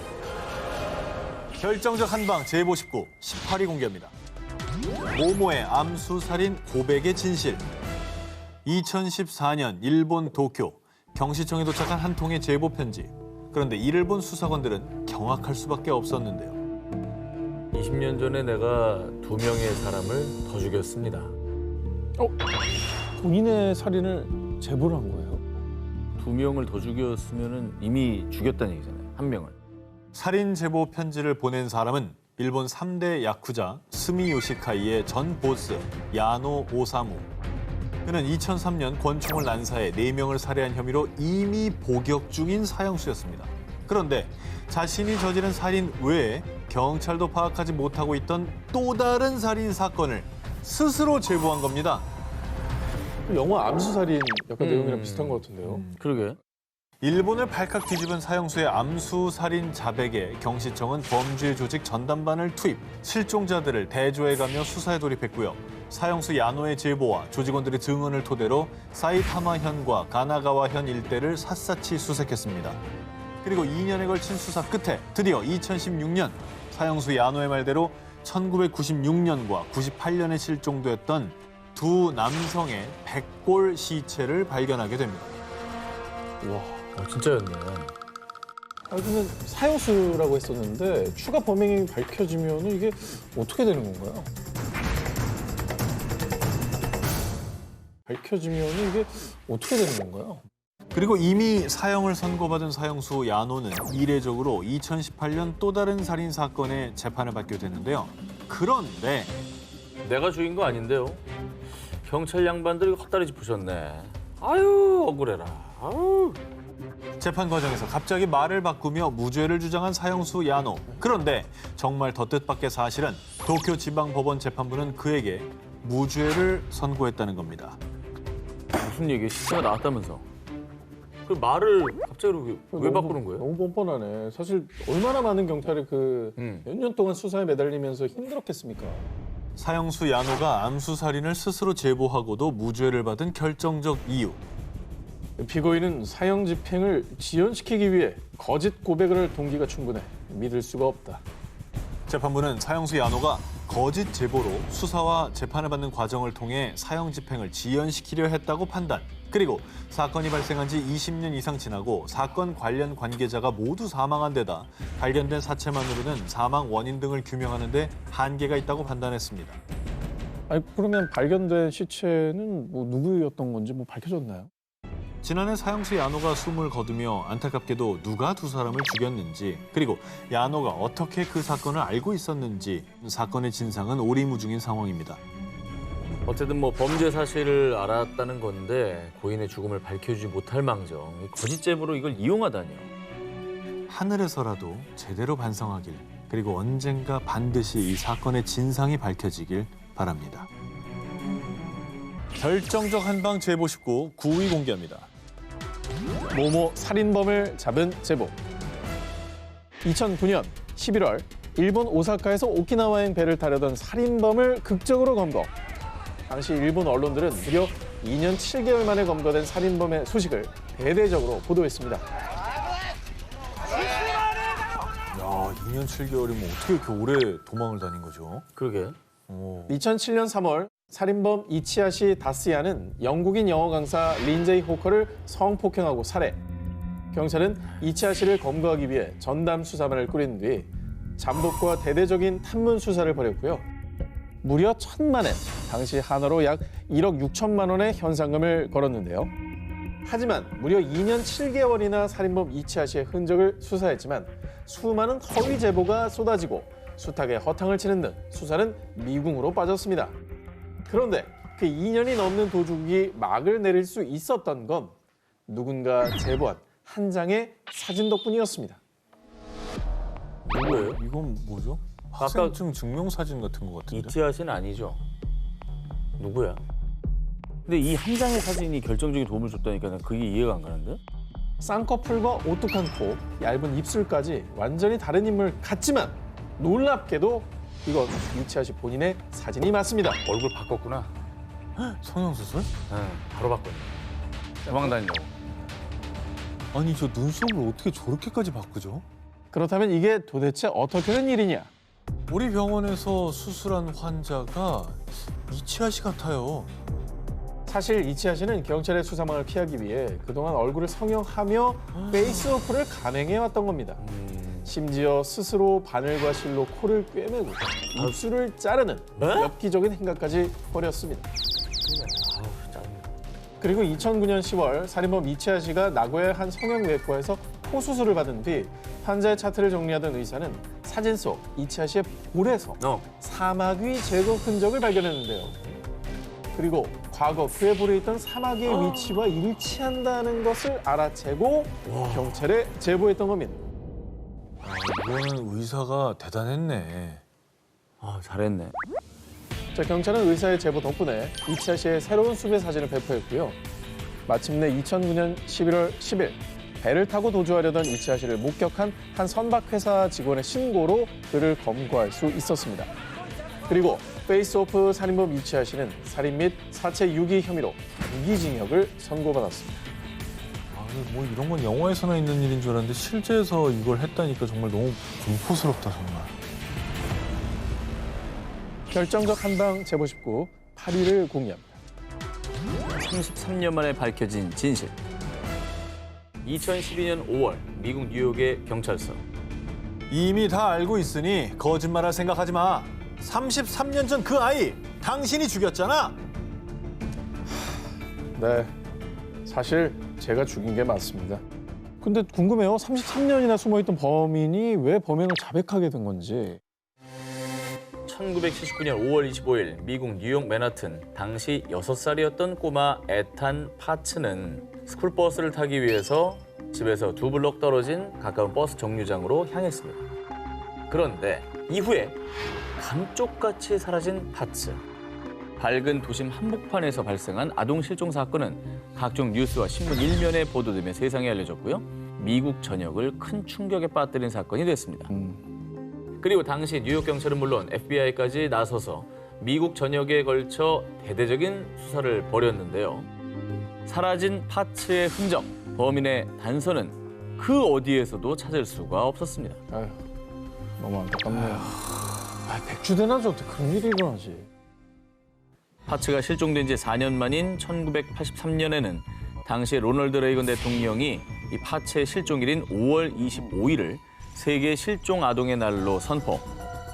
그리고 시중에 판매되는 우유 팩에 실종 어린이의 사진이 게재된 것도 이 파츠가 처음이었다고 합니다. 저 정도로 캠페인까지 있었다면 뭐 정말 온 국민이 계속해서 이 파츠를 찾기 위해 노력을 했었는데. 그렇죠. 아유, 안타깝네요. 결국 실종 22년 만인 2001년 안타깝게도 파츠는 법적으로 사망 처리됐습니다. 그리고 사건도 서서히 사람들의 기억 속에서 잊혀져 갔고요. 근데 저게 어떻게 실종이 됐건 사망이 됐건 어떻게 처리가 됐건 이 가족들은 어떡하냐고요. 가족들의 마음. 가만 시신이라도 그런 마음 아니겠어요. 아휴.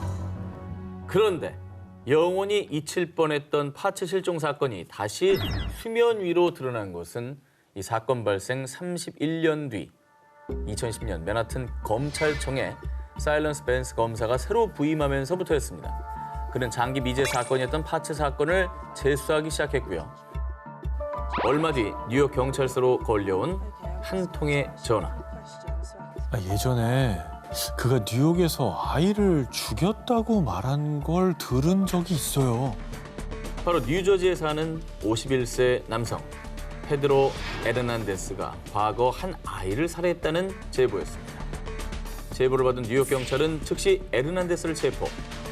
그리고 집요한 추궁 끝에 그가 33년 전 이 파츠를 살해했다는 자백을 받아냅니다. 와, 솔직히 그냥 설마 하고 그냥 뭐 그 얘기 들었을 때 넘어갈 수도 있었을 텐데 그렇죠. 정말 용기 있는 제보 덕분에 이렇게 긴 시간이 지났지만 결정적인 역할을 하신 거네요. 그렇죠.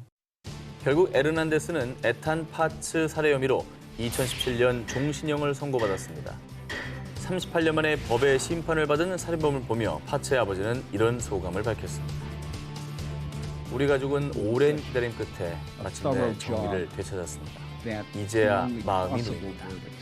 그리고 무엇보다 고마운 건 그래도 오래된 사건을 집요하게 잊지 않고 수사했던 분들이거든요. 장기 미제 사건은 해결하지 못한 게 아니라 앞으로 해결해야 할 사건이라는 거. 어쨌든 저희도 뭐 아이를 찾는다는 제보나 이런 것들 그냥 지나치지 말고 유심히 봐야 될 것 같다는 생각이 드네요. 그래요. 결정적 한방 제보 19조 한 기자의 두 번째 1위 후보 공개합니다. 1994년 9월 16일 새벽 3시 서울의 한 경찰서로 한 여성이 뛰어들어옵니다. 사람을 죽이고 막 불태우는 사람이 있어요. 빨리 가요. 빨리 가요. 엽기적 살인 행각으로 대한민국 범죄사에서 가장 잔인하고 끔찍한 사건들로 기록된 지존파 사건을 세상에 알린 결정적 제보였습니다.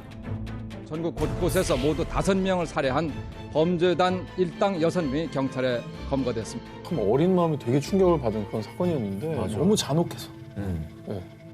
지존파는 부유층에 대한 맹목적인 증오심에 가진 자의 것을 빼앗고 그들을 죽인다라는 행동 강령을 세우고 무고한 시민들을 잔인하게 살해했는데요. 이들은 살인 연습을 한다며 실제로 젊은 여성을 납치해 살해한 것을 시작으로 배신한 조직원, 사업가 부부 등을 살해, 총 5차례의 범행을 저질렀습니다.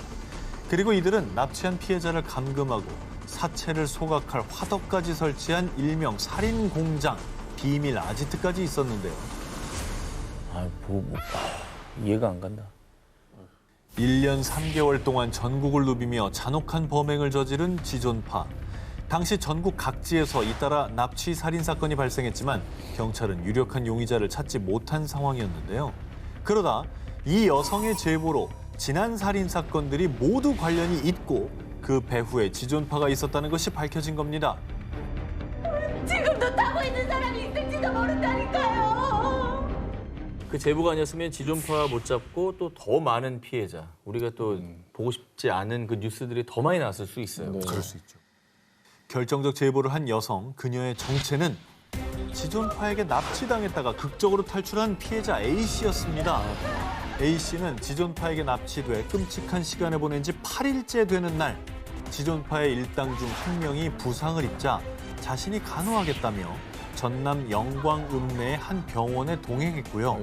지존파의 감시가 허술해진 틈을 타 병원 탈출에 성공. 그렇게 필사적으로 뛰쳐나와 농가의 비닐하우스에 숨었다가 택시를 3번 갈아타며 이동. 아슬아슬한 숨바꼭질 끝에 서울의 한 경찰서로 향했습니다. 납치 피해자이자 생존자 분이면은 사실 더 제보하기 겁이 났을 수도 있는데 그럼요. 제보를 했네요. 얼마나 무서웠을까요, 진짜. 무섭죠. 경찰은 지존파의 본거지를 급습. 그렇게 1994년 9월 21일 지존파 일당을 검거하며 그 충격적인 실체가 만천하에 공개됐습니다. 난 인간이 아니야, 그러지. 정말 죽여서 못 죽여서 한이 맺혀. 충격이었어. 저도 충격이었어요. 반성하는 태도가 아예 안 보여. 결국 이들은 사형을 선고받고 1995년 11월 2일 사형이 집행되며 끔찍한 지존파 살인 사건은 마무리됐습니다. 제보가 얼마나 중요한지 소중한지를 다시 한번 일깨워주는 사건입니다. 미치도록 잡고 싶었다. 범죄의 재구성 19, 16위 공개합니다. 5분의 살인자, 여중생 살인 사건. 일본 아오모리현 하치노 헤이시, 시로시타 사초메. 자신의 집에서 싸늘한 시체로 발견된 14살 소녀 미야코 와카나. 26년 전의 그날로 거슬러 올라가 보겠습니다. 1993년 10월 27일 오후 6시 23분 미야코의 어머니가 퇴근 후 집에 돌아왔는데요. 그런데 그녀의 코끝에 스친 비릿한 피비린내. 다급히 방 안으로 들어가 봤습니다. 그런데 딸 미야코가 하의는 벗겨지고 왼쪽 가슴은 피로 흥건한 채 누워 있었습니다. 세상에. 대체 미야코에게 누가 이런 잔혹한 짓을 저지른 걸까요? 사망하기 전 미야코는 5시 40분쯤 하교 후 친구들과 헤어진 뒤 집까지 걸어간 시간을 생각하면 6시쯤 도착했을 거라고 합니다. 그리고 6시 20분쯤에 미야코가 살려달라는 소리와 함께 곧바로 유리창 깨지는 소리가 들렸다고 합니다. 자, 이거는 범행 직후에 이웃 주민들이 했던 증언입니다. 그 소리가 들린 뒤, 그러니까 3분 뒤에 미야코의 어머니가 귀가했습니다. 자, 그렇게 치면 이때 범인은 불과 5분도 안 돼서 순식간에 사라져버린 겁니다. 아니, 이제 유리창이 깨지고 신랑이 있던 상황인데 5분도 안 돼서 그렇게 다 모든 범행을 하고 사라질 수가 있는 거예요? 이해가 안 가죠? 네. 미스테리한 점은 한두 가지가 아닙니다. 당시 신고를 받고 출동한 아오모리 경찰들은 발자국과 지문 등 외부의 침입 흔적을 전혀 찾지 못했고요. 게다가 그 어린 소녀를 잔혹하게 죽인 뒤 마치 자신을 잡아보라는 듯 범인은 결정적인 단서를 남기고 갔습니다. 바로 담배꽁초. 미야코가 죽은 방 옆방에서 범인이 피운 것으로 추정되는 담배꽁초 2개가 발견이 됐습니다. 설마 다른 가족이 피운 건 아니죠? 엄마요? 뭐 엄마라든지 뭐 오빠라든지 뭐 아빠라든지 그러니까 침입의 흔적이 없는 걸로 볼 때 내부의 소행으로 볼 수도 있다. 뭐 이렇게 생각할 수도 있는 거 아니겠어요? 조사 결과 미야코 가족은 모두 담배를 피우지 않는 것으로 확인. 이후 아오모리 경찰은 담배꽁초로 DNA 검사는 물론 무려 수사팀 12만 명을 동원해서 용의자로 추정되는 약 600여 명의 DNA를 일일이 대조해 봤는데 하지만 끝내 용의자 특정에는 실패하고 말았습니다. 일각에서는 엄마의 내연남의 짓이다 라는 추정도 있었지만요. 물증은 나오지 않은 채 2008년 10월 27일 공소시효를 넘기며 영원히 미제 사건으로 남게 됐다고 합니다. 안타깝다. 미치도록 잡고 싶었다. 범죄 재구성 19, 15일을 공개합니다. 히로시마 일가족 증발 사건. 2001년 일본 히로시마현의 작은 마을 세라초에 사는 한 가족이 있었습니다. 건축회사에 다니는 남편 야마가미 마사히로와 아내 준코, 그리고 어머니 사에구사와 반려견 레오, 그리고 분가한 외동딸 치에는 그 어떤 불화도 없던 평범한 가족이었습니다. 2001년 6월 4일 아내 준코 씨는 회사 동료들과 중국 다롄으로 여행을 떠나기로 했습니다. 그런데 그녀가 약속 시간이 지나도 나타나지 않자 친구들은 그녀의 집을 찾아갔습니다. 그런데 인기척조차 없자 급 불길함이 들어 경찰에 신고를 했습니다. 그런데 가족들과 반려견 레오조차 집에 없었고요. 집안은 방금 막 사람이 나간 듯한 흔적으로 가득. 거실 불은 켜진 채 식사도 차려져 있었고 그 어떤 외부의 침입 흔적도 없었습니다. 휴대폰과 귀중품도 그대로였습니다. 뭐죠 이게? 저런 상황이면은 약간 납치. 그렇죠. 누군가에 대해서 끌려간 게 아닌가. 납치를 뭐 한두 명을 납치하는 사건이 있어도 이렇게 온 가족을 다 납치하는 건 뭔가 이상하죠. 뭐 가족에 대한 원한 뭐 이런 게 아닐까요? 당시 히로시마 경찰은 헬리콥터까지 동원해서 대대적인 수색에 나섰지만 별다른 성과는 없었습니다. 그런데 2002년 9월 7일 호수에 차가 전복된 것 같아요. 야마가미 일가의 집에서 약 18km 떨어진 교마루 댐에 가뭄으로 저수지가 바닥을 드러내자 그 속에 있던 자동차가 모습을 나타낸 겁니다. 그 차량은 실종된 야마가미 가족의 차량. 그곳에서 가족의 시신과 반려견 레오까지 나란히 발견. 발견 당시 가족 모두는 슬리퍼에 잠옷 차림이었고 안전벨트까지 하고 있었다고 합니다. 이게 뭐죠? 부검 결과 시신에선 수면제 등 약물이 검출되지 않았고요. 외상 등 타살의 흔적도 없어 결국 히로시마 일가족 실종 사건은 집단 자살로 수사가 종결됐습니다. 와 이게 말이 되나? 그리고 만약에 자살을 계획하고 있었다면 아내 준코는 중국 여행을 갈 준비를 했을까요? 게다가 딸 치에는 약혼자와 결혼을 앞둔 상황이었다고 합니다. 무려 18년이 지난 지금까지도 다양한 억측이 난무하는 히로시마 일가족 실종. 아니 자살 사건. 과연 진실은 무엇일까요? 미치도록 잡고 싶었다. 범죄 재구성 19 14위로 갑니다. 미국 캘리포니아에서도 가장 경관이 아름답다는 산타모니카 산맥에 위치한 말리부 크릭 주립공원. 그중에서도 광활한 자연과 함께하는 공원 내 캠핑장은 가족들과 연인들의 핫플레이스인데요. 그런데 이 말리부 크릭 주립공원에 또 다른 이름이 있었으니 바로 죽음의 총성이 울리는 곳. 아니 왜 그런 이름이 붙었죠? 소리가 막 들리나? 이 핏빛이 드리운 사연은 2016년으로 거슬러 올라갑니다. 말리부 크릭 주립공원의 남쪽 산책로 해먹에서 자고 있던 제임스 로저 씨. 큰 소리가 나고 갑자기 팔이 뜨거워졌어요. 샷건에서 발사된 산탄에 팔을 맞는 사건이 발생. 아이고. 곧바로 주위를 둘러봤지만 아무도 발견할 수 없었다는데요. 그리고 2017년 1월에는 공원 내 캠핑카 안에서 잠을 자던 멜리스 씨는 오전 5시쯤 총성을 들었는데 그의 캠핑카에 선명한 총탄 자국이 발견. 누가 저 숨어서 자꾸 난사하고 있네 보니까. 그런데 결국 2018년 6월 22일에는 사망 사건까지 발생했는데 어바인에 거주하는 35살 트리스탄 뷰데 씨는요. 2살, 4살짜리 두 딸과 함께 공원 내 칼라바사스 캠핑장에 머물렀는데 두 딸은 무사했지만 아빠 트리스탄은 싸늘한 시체로 발견. 아유 웬일이야. 경찰 조사 결과 밤사이 누군가 텐트 안에 들어가서 총을 쏜 뒤 달아난 것으로 추정했는데요. 아니 너무 잔인한데 이게 어떻게 보면 누군가 노리고 지금 죽인 거잖아요. 텐트 안에 들어가서 샀대잖아요. 뭔 일이래? 당시 불과 50m쯤 떨어진 곳에서 새벽 4시쯤 4발의 총성을 들으니만 있을 뿐 결국 이 살인사건은 이후 캠핑장에 올린 총성이라는 기사를 통해 미 전역에 공포심이 번졌고요. 이 사건 직후 주립공원 측은 캠핑장을 당분간 폐쇄한다고 발표. 이후 범인을 잡기 위해서요. 미국에서도 큰 경찰 조직인 LA 카운티 셰리프국에서 증거를 샅샅이 수색했으나 안타깝게도 뚜렷한 단서는 찾지 못했다고 합니다. 2016년부터 2018년까지 제가 지금 3건만 얘기했는데 사실 3년간 접수된 총격 신고만 모두 10건이 넘는다고 합니다. 아휴 참. 아니 그러니까 의아한 점이 한두 개가 아닌 게 대상도 특정이 안 됐어요. 일반인을 대상으로 한 묻지마 총격이잖아요. 그렇죠. 그리고 공원 캠핑장에 대체 어디서 총성 계속 들리는데 총을 쏜 거는 본 사람이 아무도 없고 이게 지금 너무 의문점이 생기는 거죠. 그러니까 저 캠핑족들이 어디 좀 없는지 뭐 모든 게 빠삭한 그런 사람이겠죠. 대체 범인은 왜 무고한 사람들을 위협하고 살인까지 저지르는 걸까요? 대체 그는 어디에서 사람들을 겨냥하고 있는 걸까요?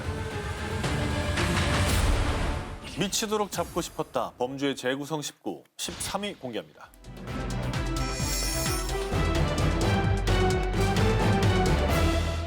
(2010년 8월 23일) 런던 경찰서에 걸려온 한 통의 전화. 아들이 일주일째 연락이 안 됩니다. 집 앞에 가도 인기척이 없어요.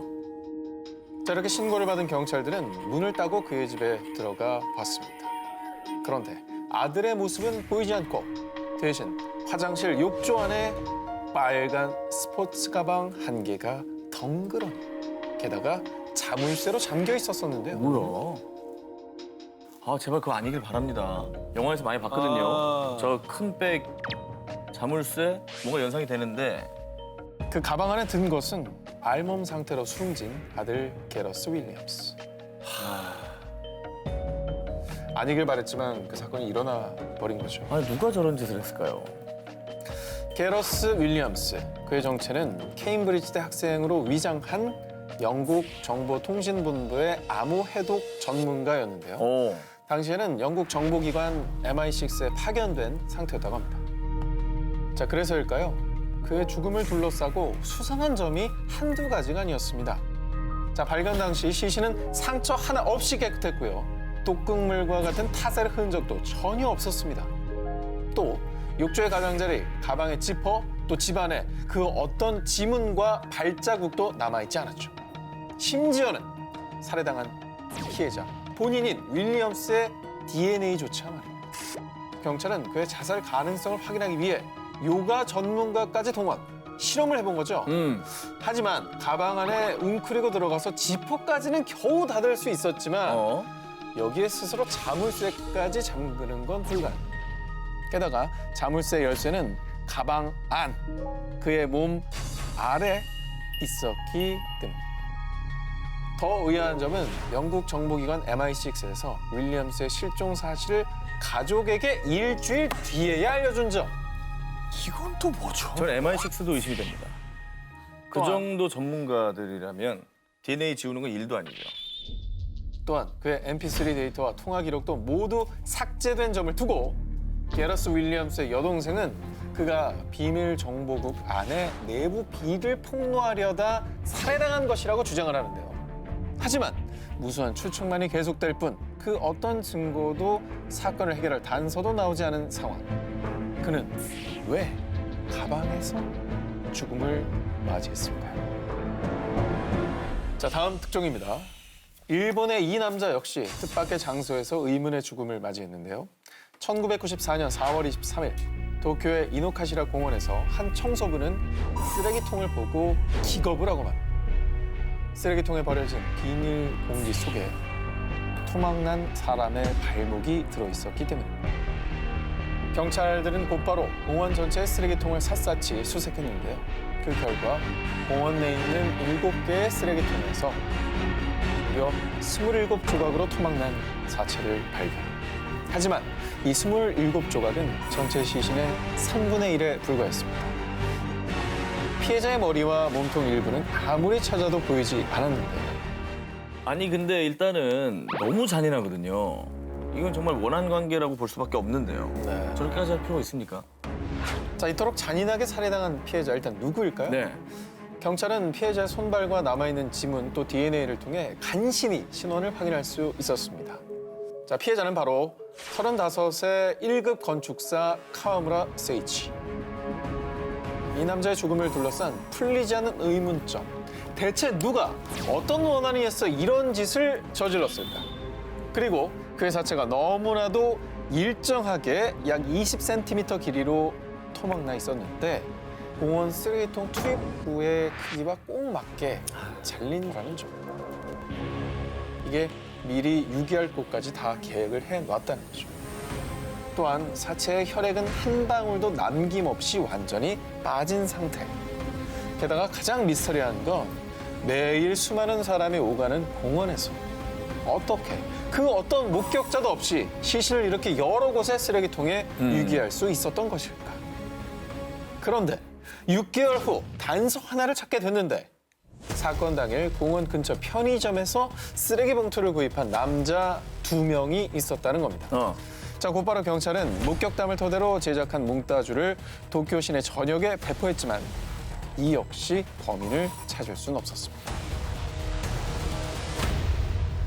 미치도록 잡고 싶었다. 범죄 재구성 19 8일 공개합니다. 홍콩 밀실 살인의 전날. 2015년 5월 홍콩 마안산 버스 정류장에 서 있던 한 차량. 그런데 화창한 날씨에도 불구하고 와이퍼만 계속 움직이고 있었는데요. 이를 이상하게 여긴 한 행인이 차 안을 들여다봤는데 차 안에는 2 여인, 웡슈펑과 호리링 모녀가 숨져 있었습니다. 와이퍼는 움직이고? 그런데 정말 미스터리한 건 누군가 차 안에 침입해 모녀를 살해한 흔적도 또 자살한 흔적도 찾을 수가 없었습니다. 그렇게 모녀의 사망 원인이 좀처럼 밝혀지지 않자 밀실살인으로 불리며 사건은 미궁 속에 빠졌는데요. 그런데 당신을 아내와 딸을 살해한 혐의로 체포합니다. 아니, 그럼 남편이 범인인 거예요? 놀랍게도 범인으로 지목된 사람은 숨진 아내의 남편 호킴선. 그는 홍콩 명문의 모 의대 마취과 부교수였는데요. 하지만 그에겐 너무나 분명한 알리바이가 있었습니다. 사건 당일 학교에서 실험하고 있었습니다. 그런데도 그가 범인인 이유. 자칫 미제 사건으로 남을 뻔한 이 사건은 모녀의 시신을 부검하면서 새 국면을 맞게 됩니다. 부검 결과 모녀의 사인은 일산화탄소 중독으로 인한 질식사. 하지만 차량 어디에도 일산화탄소가 새어나올 만한 정황이나 물건이 없었습니다. 수사가 다시 난관에 부딪히려는 그때. 여기 요가볼이 왜 찌그러져 있지? 요가볼이 차량 트렁크에서 발견된 건데요. 이후 탐문 조사를 벌인 경찰은 충격적인 사실을 확인하게 됩니다. 그러고 보니 호킴선 교수가 요가볼에 가스를 넣고 있었어요. 소름. 그렇습니다.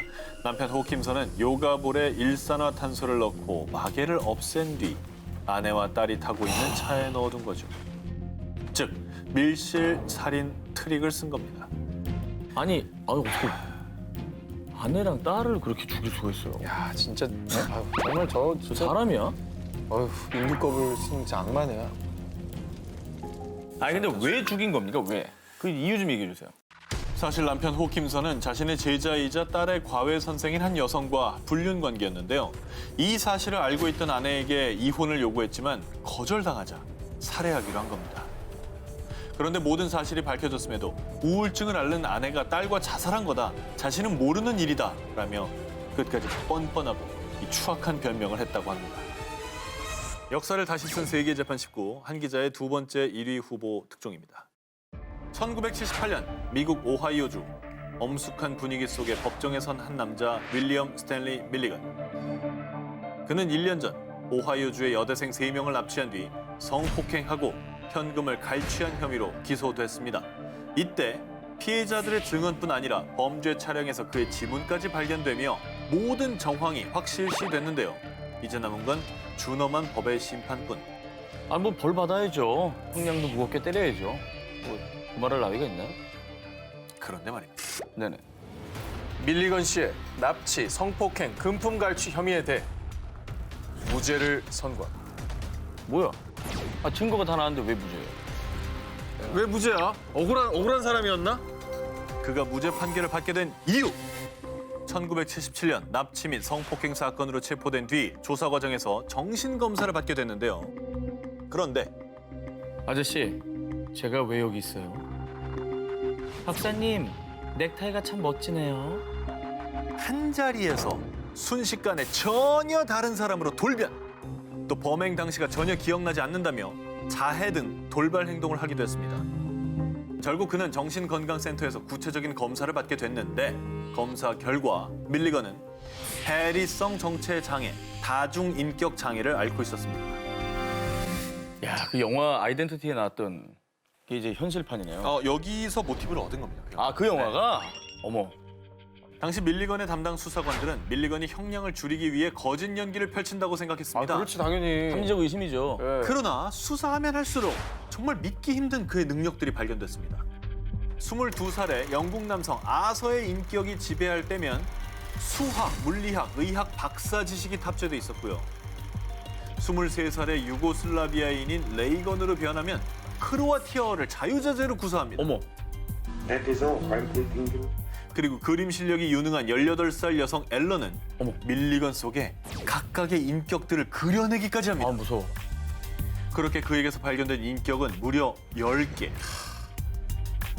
그리고 여기서 드러난 충격 사실. 여대생 3명을 성폭행한 것은 밀리건이 아닌 또 다른 인격. 19살의 레즈비언 에이들라나였다고 합니다. 심지어 여자였어. 결국 밀리건은 정신과 의사 4명과 심리학자 1명의 법정 증언으로 무죄를 선고받게 됐고요. 그 뒤에는 정신병원에 수용됐는데 놀라운 것은 그곳에서 14개의 인격이 추가로 발견됩니다. 총 24개의 인격을 소유한 것이 밝혀졌다고 합니다. 한편의 영화 같았던 미국 역사상 최초로 다중인격을 인정받아 무죄가 선고된 희대의 재판이었습니다. 자, 이번엔 무려 70여 년이 지나도록 풀리지 않는 영국의 미스테리한 장기 미제 사건에 대한 추리 여행을 떠나보도록 하겠습니다. 때는 1943년 4월 18일. 제2차 세계대전이 한창인 시기, 영국 우스터셔 해글리 인근에 살던 4명의 소년은요, 한 자작이 소유하고 있던 해글리 숲에 몰래 들어가 놀고 있었습니다. 그런데 나무 안에 이상한 게 있네? 으악! 이게 도대체 뭐야? 한 소년이 숲속의 느릅나무에서 발견한 것은요, 다름 아닌 사람 유골이었습니다. 자, 이후에 신고를 받고 출동한 경찰은 반지, 또 소량의 옷 조각들과 함께 인근에서 절단된 손에 유골을 추가로 발견했는데요.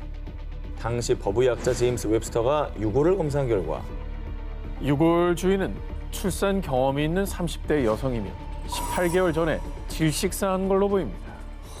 입속에서 천종류인 테피터가 발견된 것을 토대로 그녀가 누군가에게 질식사했으며 살해된 직후 나무에 유기됐다고 추정했습니다. 그리고 불규칙하고 특이한 치아 구조를 확인해 당시 영국 내 치과들을 수사했지만 여성의 국적과 이름 등 자세한 신원은 알아낼 수가 없었고요. 누가 그녀를 죽이고 유기했는지 끝내 범인은 밝혀내지 못했습니다. 그런데 말입니다. 이듬해 유골이 발견된 현장 인근 벽과 오벨리스크 등에서 발견된 낙서. 누가 느릅나무에 벨라를 넣었습니까? 이런 낙서가 다발적으로 등장하며 또 한 번 논란이 일었습니다. 유골 주인의 이름이 벨라라고 생각할 수 있겠네요. 그렇죠. 일단 그렇게 추정할 수가 있는 거고. 뭔가 진실을 아는 사람이 저 고발한다고 이렇게 써놓나? 어쨌든 이 정도면 아는 사람이 있는 거니까 이제 밝혀지지 않을까 싶은데요. 자, 이후에 일명 벨라라고 불린 유골 주인이 도대체 누구인지를 두고 사람들은 수많은 추리를 내놨습니다. 먼저 첫 번째 추리. 그녀는 거리의 매춘부였다. 1944년 버밍엄의 한 매춘부의 제보에 따르면 그 유골은 내가 아는 벨라가 확실합니다. 유골이 발견되기 약 3년 전 매춘부들 사이에서 벨라라고 불리던 여성이 사라져 실종 신고를 했다고 주장했는데요. 하지만 느릅나무에서 발견된 유골과 실종 신고가 된 벨라가 동일 인물이라는 근거는 찾지 못했습니다. 유골 신원에 대한 두 번째 추리. 그녀는 흑마법에 의해 희생됐다. 1945년 런던 대학교의 고고학자 마가렛 머레이는 유골의 모습이 흑마법 중 영광의 손이라는 의식의 형태와 일치.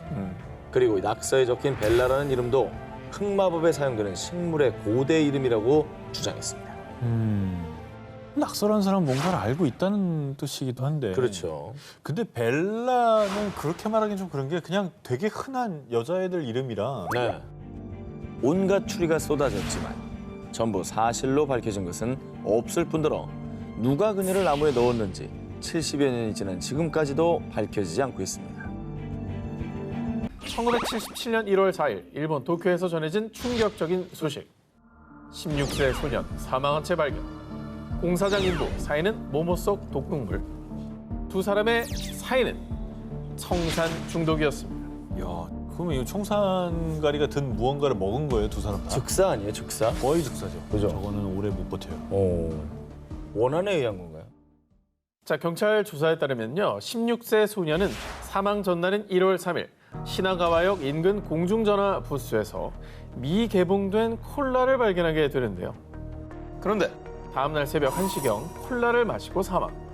같은 날 오전 8시 15분경 공사장에서 거품을 물고 사망한 인부 옆에서도 이 콜라병이 발견됐습니다.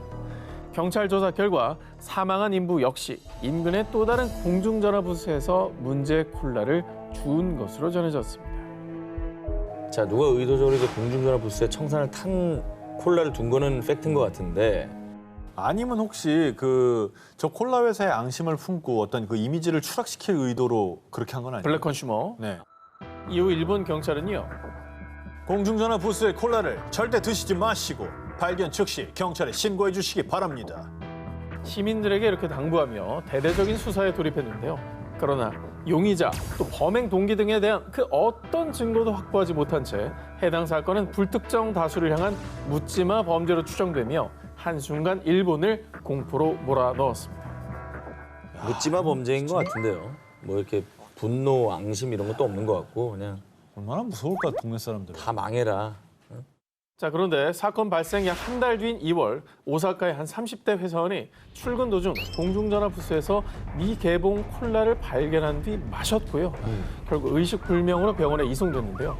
그러나 정말 천만다행히도 그는 목숨을 건질 수 있었습니다. 자, 그런데 말입니다. 운 좋게 목숨을 구한 이 남성이 병원에서 퇴원한 바로 다음 날 돌연 스스로 목숨을 끊은 채 발견된 겁니다. 어머 왜? 그리고 그의 가족들에 따르면 해당 남성이 청산 콜라 사건을 알고도 자신이 또 다른 피해자가 됐다는 것이 부끄럽고 면목 없다는 말을 했었다고 합니다. 그게 왜 자살할 이유예요? 자, 그런데 그가 콜라를 마시는 걸 봤다는 목격자도 없었고 또 청산 중독 증상이 없었다고 보도되며 논란이 되기도 했습니다. 이 사람이 범인 아니야? 설마. 갑자기 의심을 할 수 있는 정황이 있는 거죠. 그럴 수도 있겠네. 아, 왜냐면 수사가 쪼여오잖아. 그러니까 나도 피해자인 척 하려다가 마시면 죽을 것 같으니까 이렇게 입으로 적시다가 이렇게 해놓고. 자, 그러나 그 역시 사건과 관련된 그 어떤 혐의점도 발견되지 않았고요. 일본의 청산 콜라 살인 사건은 1992년 1월 공소시효 만료로 영구 미제 사건으로 남고 말았습니다.